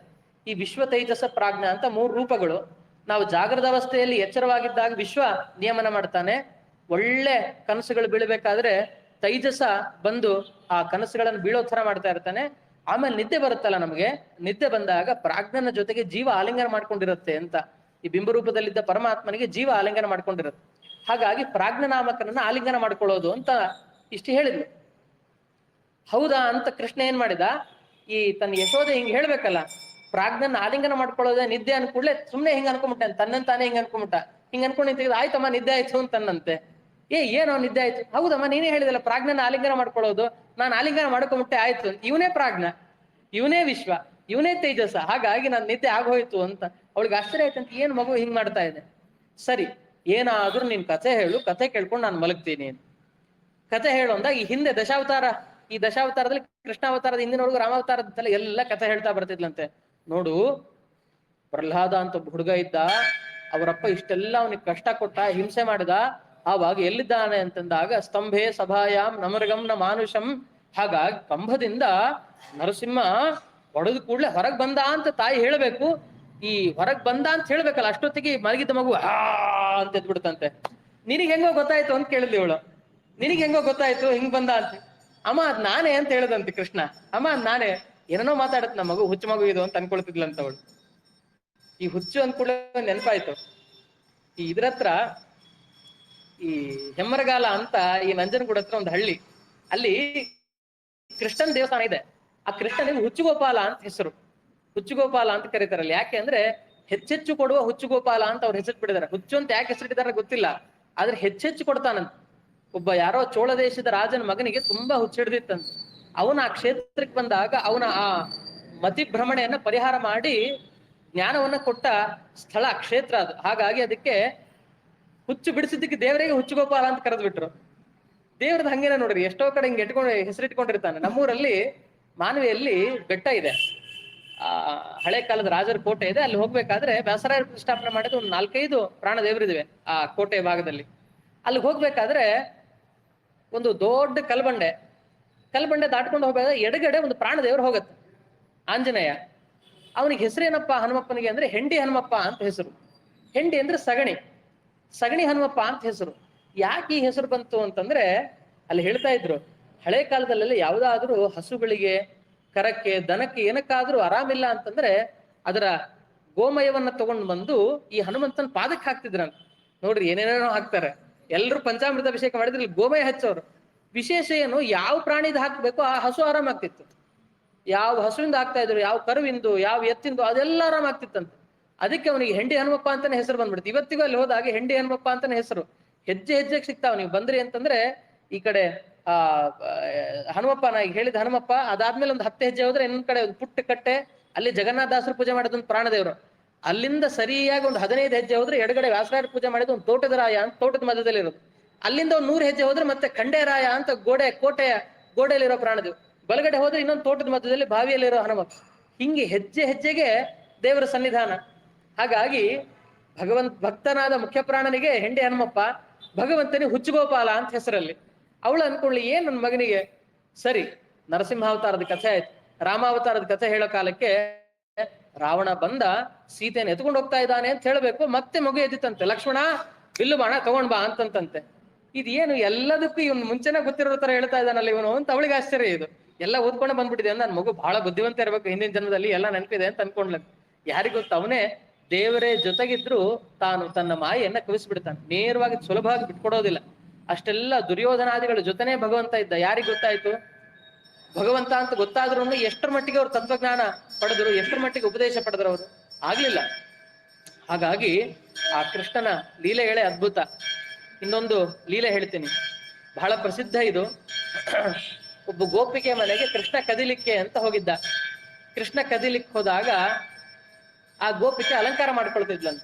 ಅದನ್ನ ಪ್ರಾಣೇಶ್ ದಾಸರು ಹೇಳ್ತಾರೆ, ಬಹಳ ಚೆನ್ನಾಗಿ ಹೇಳ್ತಾರೆ. ಅವ್ರದ್ದು ಬೇರೆ ಬೇರೆ ಬೇರೆ ಕೃತಿಗಳಿದೆ. ಗಾಲವ ಚರಿತ್ರೆ ಅಂತ ಒಂದಿದೆ, ಬುಡ್ಡಿ ಬ್ರಹ್ಮನ ಕಥೆ ಅಂತಿದೆ, ಕೃಷ್ಣನ ಕಥೆ ಅಂತಿದೆ. ಅಲ್ಲಿ ಸ್ತೋತ್ರ ಮಾಡ್ತಾರೆ. ನಕ್ಷತ್ರ ಸುತನನುಜನೊಂದು ದಿನ ನಕ್ಷತ್ರದೊಳಗಿದ್ದ ಬೆಣ್ಣೆಯನ್ನು ನಕ್ಷತ್ರದಿಂದ ತನ್ನಕ್ಷತ್ರಕ್ಕೆ ಬಂದಂತೆಸೆಯುತ್ತಿರಲು ಆ ಸಪ್ಪಳಂ ಕೇಳಿ ನಕ್ಷತ್ರವಂ ಪಿಡಿದಿದ್ದ ನಕ್ಷತ್ರಾಖ್ಯ ನಕ್ಷತ್ರ ರಾಜಮುಖಿಯೋರ್ವಳು ನಕ್ಷತ್ರ ಶಯನನಂ ಕರೆ ನಕ್ಷತ್ರವಂ ಕೊಟ್ಟು ನಕ್ಷತ್ರವಂ ಕೊಡದೆ ತನ್ನ ಮಂದಿರದ ನಕ್ಷತ್ರದೊಳುನಿಂದ ಶ್ರೀಕೃಷ್ಣ ರಕ್ಷಿಸಲಿ ನಮ್ಮ ನನವರತ. ಒಂದ್ 3-4 ನುಡಿದಿದ್ದು. ಇದರಲ್ಲಿ ಕೃಷ್ಣನ್ ಲೀಲೆ ಹೇಳ್ತಾರೆ. ನಕ್ಷತ್ರ ಸುತನ ಅನುಜನೊಂದು ದಿನ, ರೋಹಿಣಿ ನಕ್ಷತ್ರ, ಬರೀ ನಕ್ಷತ್ರದ ಹೆಸರು. ರೋಹಿಣಿ ಸುತನ ಅನುಜನೊಂದು ದಿನ ನಕ್ಷತ್ರದೊಳಗಿದ್ದ ಬೆಣ್ಣೆಯನ್ನು, ಮಘಾ ನಕ್ಷತ್ರ ದೊಡ್ಡದು ಅಂತ ಹೇಳಿ ದೊಡ್ಡ ಮಡಿಕೆಯೊಳಗಿದ್ದ ಬೆಣ್ಣೆಯನ್ನು ನಕ್ಷತ್ರದಿಂದ ತನ್ನಕ್ಷತ್ರಕ್ಕೆ ಬಂದಂತೆಸೆಯುತ್ತಿರಲು, ಹಸ್ತದಿಂದ ಹಸ್ತ ನಕ್ಷತ್ರ ತನ್ನಕ್ಷತ್ರ ತನ್ನ ಚಿತ್ತಕ್ಕೆ ಬಂದಂತೆಸೆಯುತ್ತಿರಲು ಆ ಸಪ್ಪಳಂ ಕೇಳಿ ನಕ್ಷತ್ರವಂ ಪಿಡಿದಿದ್ದ. ಆ ಶಬ್ದ ಗೊತ್ತಾಯ್ತಂತೆ ಇವಳಿಗೆ, ಕೇಳಿಸ್ತು. ಈ ಒಬ್ಬ ಗೋಪಿಕೆ ಕರಡಿ ನಿಂತು ಅಲಂಕಾರ ಮಾಡ್ಕೊಳ್ತಾ ಇದ್ಲು. ಅವಳಿಗೆ ಇದು ಶಬ್ದ ಕೇಳಿಸ್ತು. ಆ ಸಪ್ಪಳಂ ಕೇಳಿ ನಕ್ಷತ್ರವಂ ಪಿಡಿದಿದ್ದ. ಯಾವುದು? ಭರಣಿ ನಕ್ಷತ್ರ. ಕುಂಕುಮದ ಭರಣಿ ಇಟ್ಕೊಂಡಿದ್ಲಂತ ಕೈಯಲ್ಲಿ. ನಕ್ಷತ್ರಾಖ್ಯ, ನಕ್ಷತ್ರದ ಹೆಸರು ಅನುರಾಧ ಅಂತ ಆ ಗೋಪಿಕೆಯ ಹೆಸರು. ಅವಳು ಹಿಡ್ಕೊಂಡಿದ್ಲಂತೆ. ನಕ್ಷತ್ರವಂ ಪಿಡಿದಿದ್ದ ನಕ್ಷತ್ರಾಖ್ಯ ನಕ್ಷತ್ರ ರಾಜಮುಖಿಯೋರ್ವಳು, ಚಂದ್ರಮುಖಿಯೋರ್ವಳು. ನಕ್ಷತ್ರ ಶಯನನಂ ಕರೆ, ಆಶ್ಲೇಷ ಸರ್ಪ ಶಯನನಂ ಕರೆ. ನಕ್ಷತ್ರವಂ ಕೊಟ್ಟು ಶ್ರವಣ ಕೊಟ್ಟು ನಕ್ಷತ್ರವಂ ಕೊಡದೆ ಉತ್ತರವಂ ಕೊಡದೆ ತನ್ನ ಮಂದಿರದ ನಕ್ಷತ್ರದೊಳು ಮೂಲೆಯೊಳು ನಿಂತ ಶ್ರೀಕೃಷ್ಣ ರಕ್ಷಿಸಲಿ ನಮ್ಮ ನನವರತ ಅಂತ ಬಹಳ ಅದ್ಭುತವಾಗಿ ಬರೀ ನಕ್ಷತ್ರ ನಕ್ಷತ್ರ ನಕ್ಷತ್ರ ಅನ್ನೋ ಶಬ್ದದಿಂದಲೇ ಸ್ತೋತ್ರ ಮಾಡಿಬಿಡ್ತಾರೆ. ಎಷ್ಟೋ ಪದಗಳು ಹೀಗೆ ದಾಸರಾಯರ ಪದಗಳು, ಶಿವನನ್ನು ಶಿವ ಕೊಂದ, ಶಿವೆ ಬದುಕಿದಳು ಅಂತ ಈ ತರ ಶ್ಯಾಮಸುಂದರದಾಸರದೆಲ್ಲ ಕೃತಿ ಇದೆ. ಈಗ ಅದ್ಭುತ ಅಪೂರ್ವ ಪ್ರಣೇಶದಾಸರ ಜೊತೆ ಬಿಡಿಸ್ತಾ ಹೋದ್ವಿ ಅಂತಂದ್ರೆ, ಚತುರ್ವೇದ ಆಚಾರ್ಯೊಮ್ಮೆ ಹೇಳ್ತಾ ಇದ್ರು, ಬಿಡಿಸಿ ಬಿಡಿಸಿ ಬಿಡಿಸಿ ಈ ನಕ್ಷತ್ರದ ಈ ಸುಳಾದಿ ಈ ತರ ಇದೆ ಅಂತ ಹೇಳಿದ ಕೂಡಲೇ ಇದ್ರಲ್ಲಿ ಇನ್ನೊಂದು ನುಡಿ ಇದೆ, ಅದ್ರಲ್ಲಿ ಇನ್ನೊಂದು ಬೇರೆ ತರದ್ದೇ ವಿಷಯ ವರ್ಣನೆ ಮಾಡ್ತಾರೆ ಅಂತ. ದಕ್ಷ ಪ್ರಜಾಪತಿದ ಇನ್ನೊಂದು ಯಾವ್ದೋ ಬರುತ್ತೆ, ಅದು ಬರೀ ನಕ್ಷತ್ರ ಅನ್ನೋ ಶಬ್ದದಲ್ಲೇ ಈ ವರ್ಣನೆ ಬಂತು ಅಂತ ಅದರ ವೈಶಿಷ್ಟ್ಯವನ್ನ ನಿರೂಪಣೆ ಮಾಡ್ತಾರೆ. ಹೀಗೆ ಕೃಷ್ಣನ ಬಾಲಲೀಲೆಗಳು ಇದಾಗ್ತಾ ಇದ್ದ ಹಾಗೆ ಒಬ್ಬೊಬ್ಬ ಅಸುರರು ಬರೋರಂತ. ಒಬ್ಬೊಬ್ಬರು ಅಸುರರು ಬಂದಾಗ ಅವರನ್ನೆಲ್ಲ ಭಗವಂತ ನಿಗ್ರಹ ಮಾಡಬೇಕು. ಒಬ್ಬ ವತ್ಸಾಸುರ ಅಂತ ಬಂದ. ಈ ವತ್ಸಾಸುರನನ್ನ ಅವನು ಹೇಗ್ ಬಂದ ಅಂದ್ರೆ ಹಸುವಿನ ರೂಪದಲ್ಲೇ ಬಂದ. ಕೆಲವರು ಒಳ್ಳೆ ಸಾಧುಗಳ ತರನೇ ವೇಷ ಹಾಕೊಂಡ್ಬಿಡ್ತಾರೆ, ಆದ್ರೆ ಅವ್ರು ಎಂಥವ್ರು ಅಂತ ಗೊತ್ತಿರತ್ತೆ. ಅವ್ರು ಬಣ್ಣ ಬಯಲು ಮಾಡೇ ಮಾಡ್ತಾನೆ ದೇವ್ರು. ಹಾಗೆ ವತ್ಸ ಅಂತ ಕರುವಿನ ರೂಪದಲ್ಲಿ ಬಂದ ರಾಕ್ಷಸನನ್ನ ದೇವರು ಸಂಹಾರ ಮಾಡಿಬಿಟ್ಟ. ಕಾಲು ಹಿಡಿದು ತಿರುಗಿಸಿ ಅವನ ಸಂಹಾರ ಆಗೋಯ್ತು. ಅದಾದ್ಮೇಲೆ ಧೇನುಕ ಅಂತ, ಈ ಧೇನುಕ ಕತ್ತೆ ರೂಪದಲ್ಲಿದ್ದ, ಇವನು ಬಂದ. ಅದು ಏನು ಅಂತಂದ್ರೆ ಆ ಗೋಪಾಲಕರೆಲ್ಲ ವಾಸ ಮಾಡ್ತಾ ಇದ್ರಲ್ಲ, ವಾಸ ಮಾಡೋ ಸಂದರ್ಭದಲ್ಲಿ ಆ ಜಾಗದಲ್ಲಿ ಒಳ್ಳೆ ತಾಳೆವನ ಇತ್ತು. ಆ ತಾಳೆ ನೀರು ಕುಡಿಬೇಕು ಅಂತ ಅವ್ರಿಗೆ ಬಹಳ ಆಸೆ. ಬಲರಾಮನಿಗೆ ಬಹಳ ಇಷ್ಟ ಅದು. ಹಾಗಾಗಿ ಅದನ್ನು ಕುಡಿಬೇಕು. ಗೋಪಾಲಕರೆಲ್ಲ ಹೇಳಿದ್ರಂತೆ, ಒಂದ್ ದಿವಸ ಎಲ್ಲ ಹಸುವನ್ನ ಮೇಯಿಸಿ ಬಹಳ ಸುಸ್ತಾಗಿತ್ತು. ಸುಸ್ತಾದಾಗ ಹೇಳಿದ, ಕೃಷ್ಣ ನಮಗ ಆ ತಾಳೆ ನೀರನ್ನು ಕುಡಿಬೇಕು ಅಂತಿದೆ, ಅದ್ರ ಜಲಪಾನ ಮಾಡಬೇಕು, ಹಾಗಾಗಿ ಹೇಗಾದ್ರೂ ಹೋಗೋಣ, ನಡ್ರಿ ಹೋಗೋಣ ಅಂತ ಕೃಷ್ಣ ಅಂದ. ಇಲ್ಲ, ಅಲ್ಲಿ ಹೋಗ್ಲಿಕ್ಕಾಗಲ್ಲ, ದುಷ್ಟ ಇದ್ದಾನವನು, ಕತ್ತೆ ರೂಪದಲ್ಲಿದ್ದಾನ ರಾಕ್ಷಸ, ಅವನು ನಿಗ್ರಹ ಮಾಡ್ತಾನೆ, ಅವನು ಬಂದು ಎಲ್ಲರನ್ನು ಕೊಂದು ಹಾಕ್ತಾನೆ, ಹಾಗಾಗಿ ಅಲ್ಲಿ ಯಾರಿಗೂ ಹೋಗ್ಲಿಕ್ಕೆ ಅನುಮತಿಯೇ ಇಲ್ಲ. ನೀವು ಬರ್ರಿ, ತಲೆ ಕೆಡಿಸ್ಕೊಳ್ಬೇಡ್ರಿ ಅಂತ ಕೃಷ್ಣ ಕರ್ಕೊಂಡು ಹೋದ. ಆ ಖರ ಬಂದ, ಕತ್ತೆ ರೂಪದಲ್ಲಿದ್ದ ಅವನು. ಆ ಧೇನುಕ ಹಿಂಗಿ ಎರಡು ಹಿಂಗಾಲು ಎತ್ತಿ ಒದೆಯೋಣ ಅಂತ ಬಂದಾಗ ಅವನ ಕಾಲನ್ನ ಹಿಡಿದು ಬಲರಾಮ ದೇವರು ತಿರುಗಿಸಿದ್ರಂತೆ. ಗರ ಗರ ಗರ ಅಂತ ತಿರುಗಿಸಿ ಒಂದ್ಸಲಿ ಎಸೆದ್ರೆ ಮರದ ಮೇಲ್ ಭಾಗದಲ್ಲಿ ಅಪ್ಪಳಿಸ್ಕೊಂಡು ಬಿದ್ದಲ್ಲೇ ಪ್ರಾಣ ಬಿಟ್ಟಂತ ಆ ದುಷ್ಟ ದೈತ್ಯ. ಅದಕ್ಕೆ ದಾಸರು ಹೇಳ್ಬೇಕಾದ್ರೆ ನೋಡ್ರಿ, ಮೀನ ಕೂರ್ಮ ವರಾಹ ನರಪಂಚಾನನಾತುಳ ಶೌರ್ಯವಾಮನ ರೇಣುಕಾತ್ಮಜ ರಾವಣಾದಿ ನಿಶಾಚರ ಧ್ವಂಸಿ ಧೇನುಕಾಸುರ ಮಥನ ತ್ರಿಪುರವ ಹಾನಿಗೈಸಿದ ಅಂತ ಹೇಳ್ತಾರಲ್ಲ. ಹೇಳ್ಬೇಕಾದ್ರೆ ಇಲ್ಲಿ ಧೇನುಕಾಸುರ ಮಥನ ಮಾಡಿದ್ದು ಬಲರಾಮ, ಹೇಳ್ತಾ ಇರೋದು ಭಗವಂತನಿಗೆ. ಹೆಂಗಿದು? ಹಾಗಾದ್ರೆ ಬಲರಾಮ ಅವತಾರವನ್ನ ಇಲ್ಲಿ ವಿವಕ್ಷೆ ಮಾಡಿದ್ದಾರ ಅಂದ್ರೆ ಹಾಗಲ್ಲ. ಬಲರಾಮನೊಳಗೆ ದೇವರದೊಂದು ರೂಪ ಇತ್ತಂತೆ, ಶುಕ್ಲಕೇಶ ಅಂತ ಅವನ ಹೆಸರು. ಆಚಾರ್ಯರು ಹೇಳ್ತಾರೆ ಇದ್ರ ಬಗ್ಗೆ. ದೇವರ ಅವತಾರ ಮಾಡ್ಬೇಕಾದ್ರೆ ಎರಡು, ಒಂದು ಶುಕ್ಲಕೇಶ, ಕೃಷ್ಣಕೇಶ. ಕೃಷ್ಣಕೇಶ ಸಾಕ್ಷಾತ್ ಕೃಷ್ಣನಾಗಿ ಬಂದ, ಶುಕ್ಲಕೇಶ ಬಲರಾಮನೊಳಗೆ ಶೇಷನೊಳಗಿದ್ದ ರೂಪ. ಸಂಕರ್ಷಣ ಏನಿದ್ದಾನಲ್ಲ ಅವನಿಗೆ ಶುಕ್ಲಕೇಶ ಅಂತ ಹೆಸರು. ಹಾಗಾಗಿ ಆ ಶುಕ್ಲಕೇಶ ಈ ಕಾರ್ಯ ಮಾಡಿದ್ದಕ್ಕೆ ಧೇನುಕಾಸುರ ಮಥನ ಅಂತ ದಾಸರಾಯರು ಈ ಹೆಸರಲ್ಲಿ ಕರೀತಾರೆ. ಹೀಗೆ ಅಂತ ದುಷ್ಟರ ನಿಗ್ರಹ ಆಗಿದೆ. ನಿಗ್ರಹ ಆದಾಗ ಇದೆಲ್ಲ ಶಕುನ ಆಗೋ ಕಾಲಕ್ಕೆ ಉಪನಂದ ಅಂತ ಒಬ್ಬ ವೃದ್ಧನಾದ ಗೋಪಾಲಕ್ಕೆ ಹೇಳಿದಂತೆ, ಇಲ್ಲಿರೋದು ಬೇಡ, ಬೇರೆ ಜಾಗಕ್ಕೆ ಹೋಗೋಣ. ಯಾಕೆ ಅಂತಂದ್ರೆ ಯಾರ್ಯಾರೋ ರಾಕ್ಷಸರು ಬರ್ತಾರೆ, ಇನ್ನೇನೋ ತೊಂದರೆ ಆಗುತ್ತೆ, ನಾವಿರೋ ಜಾಗ ಎಲ್ಲ ತುಂಬಾ ಹಿಂಗೆಲ್ಲ ಕಲುಷಿತ ಆಗ್ತಾ ಇದೆ. ಘೋಷೋಯಂ ನಗರಾಯತೆ ಅಂತ ಒಂದು ಹಳ್ಳಿ, ಸ್ವಚ್ಛವಾದ ಶುಭ್ರವಾಗಿದ್ದ ಹಳ್ಳಿ ವಾತಾವರಣ ದೊಡ್ಡ ಸಿಟಿಯಾಗಿ ಬದಲಾಗ್ತಾ ಇದೆ, ನಗರವಾಗಿ. ಹಾಗಾಗಿ ನಾವಿಲ್ಲಿದ್ರೆ ಆಗೋದಿಲ್ಲ, ಹೊರಡೋಣ ಅಂತ. ಯಾರು ಒಪ್ಲಿಲ್ಲ, ಯಾರು ಹೋಗ್ತಾರೆ? ಬೇರೆ ಬಿಟ್ರು, ಬಹಳ ವರ್ಷಗಳಿಂದ ಇದ್ದ ಜಾಗ ಬಿಟ್ಟು ಹೋಗ್ಬೇಕಂದ್ರೆ ಎಂಥವ್ರಿಗೆ ಅಲ್ಲಿ ಕಷ್ಟ ಆಗುತ್ತೆ, ಬರೋದಿಲ್ಲ ಅಂತ ಮೊಂಡಾಟ ಮಾಡಿಬಿಟ್ರು. ಕೃಷ್ಣನ ಒಂದ ಹೋಗೋಣ ಅಂತಂದ. ಕೃಷ್ಣನ್ ಮಾತ್ರ ಕೇಳಲಿಲ್ಲ. ಅದಕ್ಕೆ ದೇವರೇ ರೋಮಕೂಪದಿಂದ ವೃಕಗಳನ್ನ ಸೃಷ್ಟಿ ಮಾಡಿದ, ತೋಳಗಳನ್ನ. ವಿಶೇಷ ಏನು ಅಂದ್ರೆ ಅದು ಭಗವಂತನ ಸ್ವರೂಪವಾದದ್ದೇ ಅಂತ. ಶ್ರೀವತ್ಸ ಚಿಹ್ನಿತಾಹ ಅಂತ ಅದ್ರ ಬಗ್ಗೆ ಹೇಳ್ತಾರೆ. ಶ್ರೀವತ್ಸದ ಚಿಹ್ನೆ ಇತ್ತಂತ ಅವುಗಳ ಮೈ ಮೇಲೆ. ಹಾಗಾಗಿ ಅವುಗಳು ಬರೋದು, ಹಸುಗಳನ್ನು ಕಡಿಯೋದು, ಈ ತರ ಎಲ್ಲ ಮಾಡೋದಾದ ಕೂಡ್ಲೆ ನಾವ್ ಹೇಳಿದ್ವಿ, ಈ ತರ ಉಪಟಳ ಶುರು ಆಯ್ತು, ನೀ ಜಾಗ ಬಿಡೋಣ ಅಂತ ಎಲ್ಲ ಹೇಳಿ ಹೊರಟ್ರಂತ. ಆ ಸ್ಥಳದಿಂದ ಸ್ಥಳಾಂತರ ಮಾಡಿದ್ರು. ಇದ್ರ ಮಧ್ಯದಲ್ಲಿ ಆ ನಲಕೂಬರ ಮಣಿಗ್ರೀವರ ಶಾಪ ವಿಮೋಚನೆ ಆಗುತ್ತೆ. ಕೃಷ್ಣ ಯಾವಾಗಲೂ ಬೆಣ್ಣೆ ತಿಂತಾ ಇದ್ನಲ್ಲ, ಬೆಣ್ಣೆ ತಿಂದ ಆದ್ಮೇಲೆ ಒಂದ್ ಜಾಗ ಏನು ಅಂದ್ರೆ ಆ ಒರಳುಕಲ್ ಮೇಲೆ ಕುಡ್ತಿದ್ನಂತ. ಹೋಗಿ ಒರಳುಕಲ್ ಮೇಲೆ ಕೂತಾಗ ಈ ತಾಯಿ ಹೋಗ್ಬೇಕು. ಒಂದ್ ದಿವ್ಸ ಕೃಷ್ಣ ಹಿಂಗೆ ಬೆಣ್ಣೆ ಕದ್ದಿದ್ದು ಅದಾದ್ಮೇಲೆ ಕೋಪ ಬಂತು ಕೃಷ್ಣನಿಗೆ. ಯಾಕೆ ಕೋಪ ಅಂತಂದ್ರೆ, ತೊಡೆ ಮೇಲೆ ಇಟ್ಕೊಂಡು ಯಶೋದೆ ಕೃಷ್ಣನ ಕೆಳಗಿಳಿಸಿ ಹೋಗ್ಬಿಟ್ಲು. ಯಾಕೆ ಹೋದ್ಲು? ಹಾಲನ್ನು ಕಾಯ್ಲಿಕ್ಕೆ ಇಟ್ಟಿದ್ಲು. ನನ್ನ ಬದಲು ಹಾಲಿನ ಬಗ್ಗೆನೇ ಚಿಂತೆ ಬಹಳ ಆಯ್ತಲ್ಲ ಅಂತ.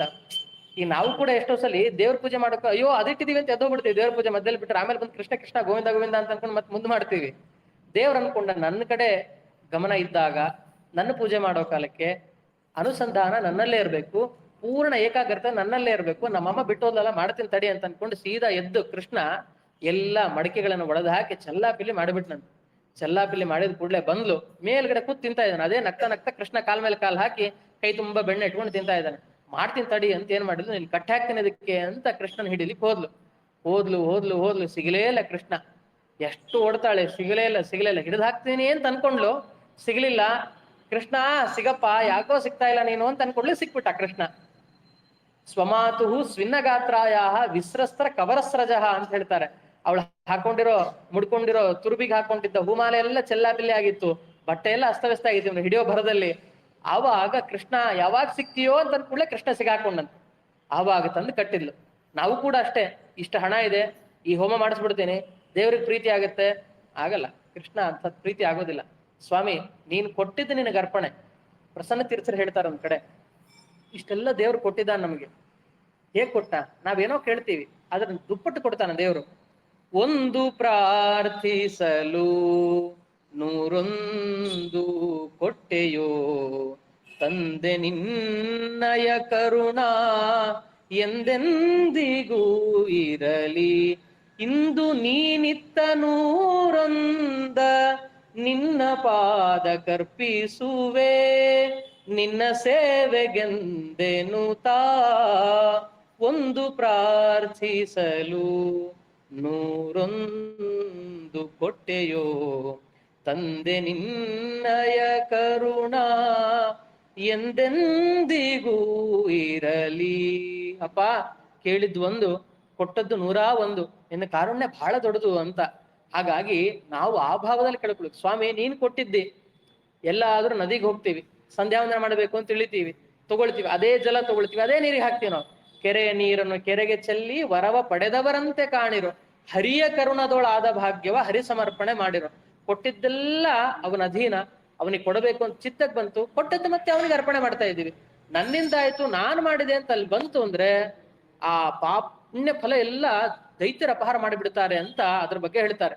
ಹಾಗಾಗಿ ಎಷ್ಟೋ ಕಾರ್ಯ, ಮನೆ, ಪತ್ನಿ, ವಾಹನ, ಐಶ್ವರ್ಯ, ಆಭರಣ ಎಲ್ಲವೂ ಭಗವಂತ ಕೊಟ್ಟಿದ್ದು. ಹಗಲ ನಂದಾದೀಪದಂದದಿ ನಿಗಮ ವೇದ್ಯನ ಪೂಜಿಸುತ್ತ ಕೈ ಮುಗಿದು 4 ಒಂದು ಪುರುಷಾರ್ಥವನ್ನು ಬೇಡದಲೆ, ಜಗದುದರ ಕೊಟ್ಟುದನ್ನು ಭುಂಜಿಸು ಮಗ ಮಡದಿ ಪ್ರಾಣ ಇಂದ್ರಿಯ ಆತ್ಮಾದಿಗಳು ಭಗವದಧೀನವೆಂದು ಅಡಿಗಡಿಗೆ ನೆನಗುತ್ತಿರುವಂತರ ದಾಸರಾಯರು. ನಿರ್ವ್ಯಾಜ ನಿಷ್ಕಾಮ ಕರ್ಮ ಮಹಾಭಾರತದಲ್ಲಿ ಬರುತ್ತೆ ಈ ಭಾಗ. ಸನತ್ಸುಜಾತಿಯ ಅಂತ ಧೃತರಾಷ್ಟ್ರನಿಗೆ ಸನತ್ ಕುಮಾರ್ ಬಂದು ಉಪದೇಶ ಮಾಡ, ಅಲ್ಲೂ ಹೇಳ್ತಾರೆ, ದೇವ್ರ ಪೂಜೆ ಮಾಡೋ ಕಾಲಕ್ಕೆ ನಿಷ್ಕಾಮ ಭಾವ ಇರಬೇಕು. ಸಕಾಮ ಭಾವ ಇಟ್ಕೊಂಡು ಮಾಡಿದೀವಿ ಅಂದ್ರೆ ಅದು ಪೂರ್ಣ ಮತ್ತೆ ನಾವು ಅಧಪತನೇ ಆಗತ್ತೆ ಅಂತ.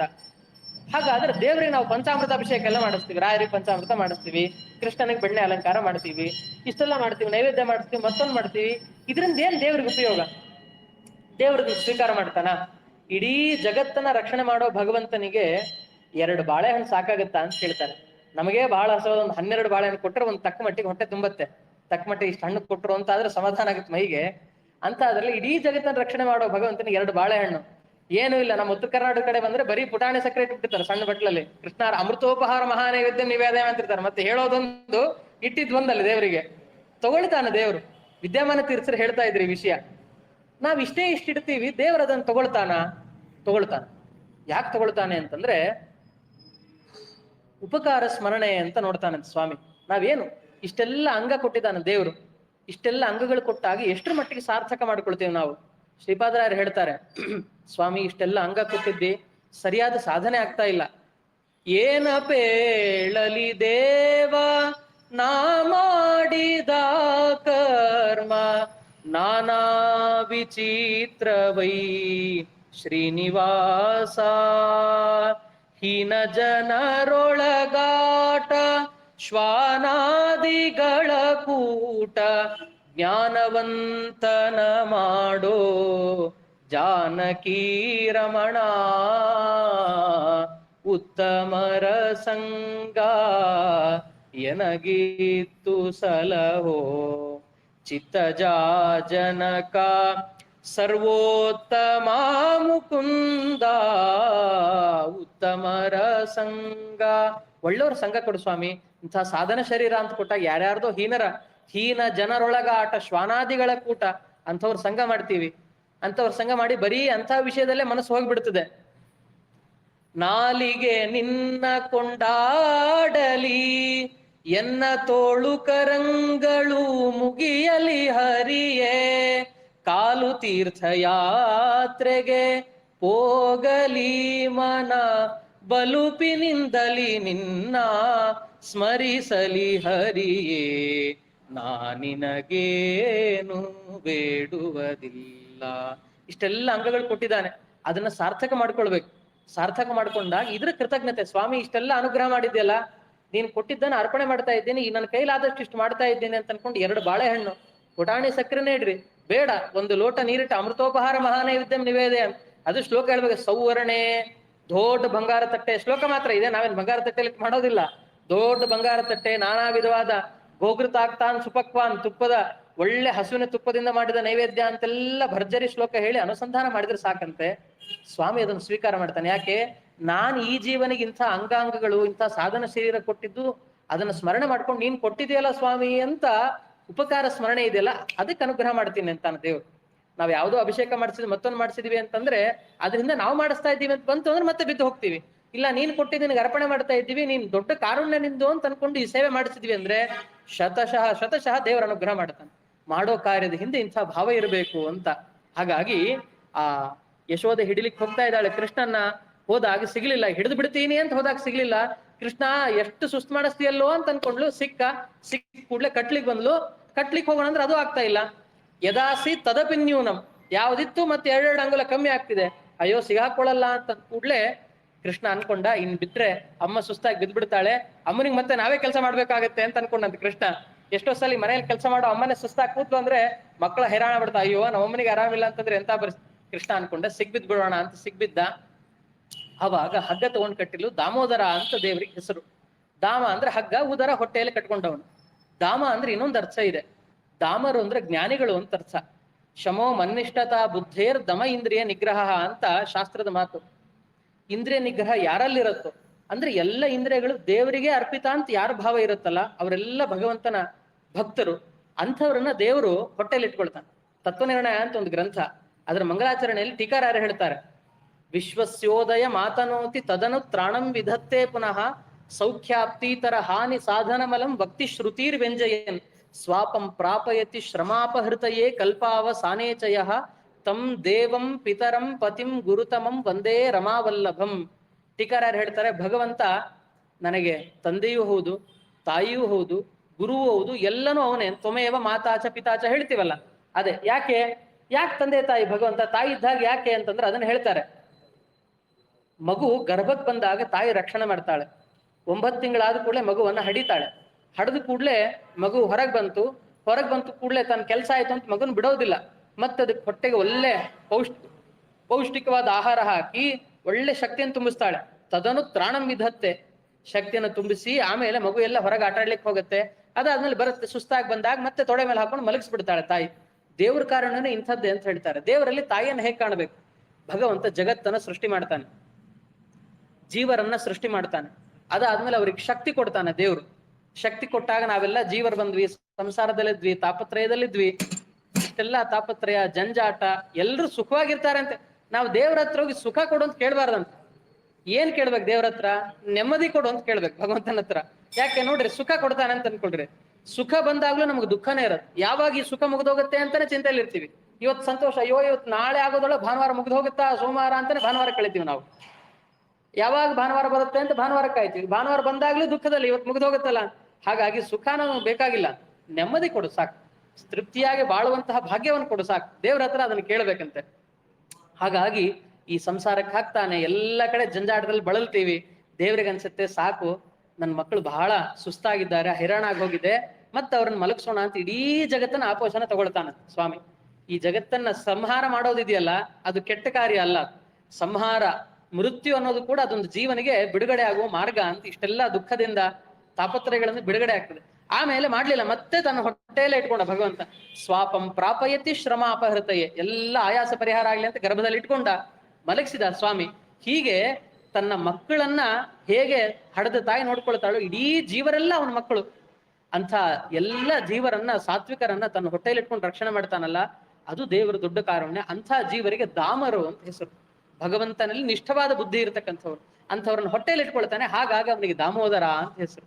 ದಾಮೋದರ ಅನ್ನುವ ಹೆಸರಿನ ಹಿನ್ನೆಲೆ ಇಷ್ಟು ವಿಸ್ತಾರವಾದ ಅರ್ಥ. ಭಗವಂತನ ದಾಮೋದರ ಅಂತ ಹೆಸರು ಬಂತು, ಹೇಳ್ಕೊಂಡು ಹೋದ ಕೂಡಲೇ ಅರ್ಜುನ ವೃಕ್ಷಗಳು ಅಂತ ಹೇಳಿ ಆ ಎರಡು ಮರಗಳು ಜೋಡಿಯ ಹಿಂಗ್ ಬೆಳೆದಿದ್ದು, ಮಧ್ಯದಲ್ಲಿ ದೇವ್ರು ಹೋಗಿದ, ಹಿಂಗೆ ಆ ಕಡೆ ಎಗರಿ ಹಿಂಗೆ ಎಳದಂತೆ ಎರಡೂ ಮರಗಳು ಬಿದ್ದು ಕೂಡಲೇ ಕುಬೇರನ ಮಕ್ಕಳು ಅವ್ರು ಬಂದ್ರು. ನಲಕೂಬರ ಮಣಿಗ್ರೀವ ಅಂತ ಅವ್ರ ಹೆಸರು. ಪರೀಕ್ಷಿತ ಕೇಳ್ತಾನೆ, ಯಾಕೆ ಅವ್ರಲ್ಲಿ ಬಂದಿದ್ರು, ಎಷ್ಟು ವರ್ಷ ಆಯ್ತು ಅವ್ರು ಬಂದು? 100 ವರ್ಷ ಆಗಿತ್ತಂತೆ ಮರದ ರೂಪ ತಾಳಿ. ನಾವು ಕೇಳ್ತೀವ ತಿರುಪತಿಗೆಲ್ಲ ಹೋದಾಗ ಅಲ್ಲೆಲ್ಲ ಋಷಿಗಳು ಮುನಿಗಳು ದೇವತೆಗಳೆಲ್ಲ ವೃಕ್ಷ ರೂಪದಲ್ಲಿ ತಪಸ್ ಮಾಡ್ತಾ ಇದ್ದಾರೆ ಅಂತ ಶ್ರೀನಿವಾಸ ಕಲ್ಯಾಣದಲ್ಲಿ ಕೇಳ್ತೀವಿ. ಹಾಗಾಗಿ ಹಂಗೇನೆ ನಲಕೂಬರ ಮಣಿಗ್ರೀವ ಒಮ್ಮೆ ನಾರದರು ಬರ್ತಾ ಇದ್ರಂತೆ. ಬರೋ ಕಾಲಕ್ಕೆ ಇವ್ರು ನೀರಲ್ಲಿದ್ದಾಗ ತಮ್ಮ ಪರಿಚಯದವರು ಎಲ್ಲರೂ ಸೇರಿ ನೀರಲ್ಲಿ ಆಟ ಆಡೋ ಕಾಲಕ್ಕೆ ನಾರದರು ಬಂದಾಗ ಎದ್ದೇಳ್ಬೇಕು. ಇವ್ರು ಎದ್ದೇಳಿಲ್ಲ, ಪೂರ್ಣ ಸುರಾಪಾನ ಮಾಡಿ ನೀರಲ್ಲಿ ಇಳಿದು ವಿವಸ್ತ್ರರಾಗಿ ಸ್ನಾನ ಮಾಡ್ತಿದ್ದಾರೆ. ನಾರದರು ಬಂದಾಗ ಆ ಪಾನ ಮಾಡಿದ ಮತ್ತಲ್ಲಿ ಅಗೌರವ ಮಾಡಿಬಿಟ್ರು, ಹಂಗೆ ಬಂದ್ಬಿಟ್ರಂತ ಹೊರಗಡೆ. ನಾರದರು ಹೇಳಿದ್ರು, ಎಂಥ ದರ್ಪ ನಿಮ್ದು, ಒಳ್ಳೆ ಜಡರಿದ್ದಾಗಿದ್ದೀರಿ, ದೊಡ್ಡವ್ರು ಬಂದಾಗ ಗೌರವ ಕೊಡಬೇಕು. ಗಜೇಂದ್ರ ಮುಖದಲ್ಲಿ ಕೇಳ್ತೀವಿ, ಇಂದ್ರದ್ಯುಮ್ನ ಅಗಸ್ತ್ಯರು ಬಂದ್ರು ಹಂಗೆ ಕೂತ್ಕೊಂಡ್ಬಿಟ್ಟಿದ್ದ. ಹಾಗಾಗಿ ಇಂಥ ಕಾರ್ಯ ಮಾಡಿದ್ದೀರಿ, ಜಡರ ಥರನೇ ಇದ್ದಿದ್ದಕ್ಕೆ ವೃಕ್ಷಗಳಂತೆ ಜಡರಾಗ್ಬಿಡ್ರಿ ನೀವು ಅಂತ ಶಾಪ ಕೊಟ್ಬಿಡ್ರು ಅವ್ರು. ಶಾಪ ಕೊಟ್ಟಾಗ ಯಾವಾಗ ಶಾಪ ವಿಮೋಚನೆ ಅಂತ ಕೇಳಿದ್ರು, ತಪ್ಪಾಯ್ತು ಅಂತ. ಆವಾಗ ಮುಂದೆ ದೇವರ ಅವತಾರ ಮಾಡ್ತಾನೆ, ಅವನ್ ವಿಮೋಚನೆ ಮಾಡ್ತಾನೆ ಅಂತ ಆ ಭಗವಂತನ ಅವತಾರ ಆಗೋದಕ್ಕೂ 100 ವರ್ಷಗಳ ಮುಂಚೆ ನಾರದರು ಹೇಳಿದ್ರಂತ. ನೋಡ್ರಿ, ತನ್ನ ಭಕ್ತರ ಮಾತನ್ನ ಯಾವತ್ತೂ ದೊಡ್ಡ ಭಗವಂತ ನಡೆಸ್ತಾನೆ. ಕೃಷ್ಣಾವತಾರ ಆಗ್ಬೇಕು ಅಂತ ಇನ್ನೂ ನಿಶ್ಚಯ ಆಗಿದ್ದಿಲ್ಲ, ಇದು 100 ವರ್ಷಗಳಿಂದ ಮುಂಚೆ ಆಗಿದ್ದು. ನಾರದ್ರು ಆವಾಗ ಶಾಪ ಕೊಟ್ಟಾಗ ದೇವ್ರು ಬರ್ತಾನೆ, ಕೃಷ್ಣ ಪರಮಾತ್ಮ ಬಂದು ವಿಮೋಚನೆ ಮಾಡ್ತಾನೆ ಅಂತ ಅವಾಗ ಹೇಳಿದ್ರು. ಇದಾಗಿ ಎಷ್ಟೋ ವರ್ಷ ಆದ್ಮೇಲೆ ದೇವತೆಗಳ ಪ್ರಾರ್ಥನೆ ಆಯ್ತು, ಅದಾದ್ಮೇಲೆ ಭಗವಂತನ ಅವತಾರ ಆಯ್ತು.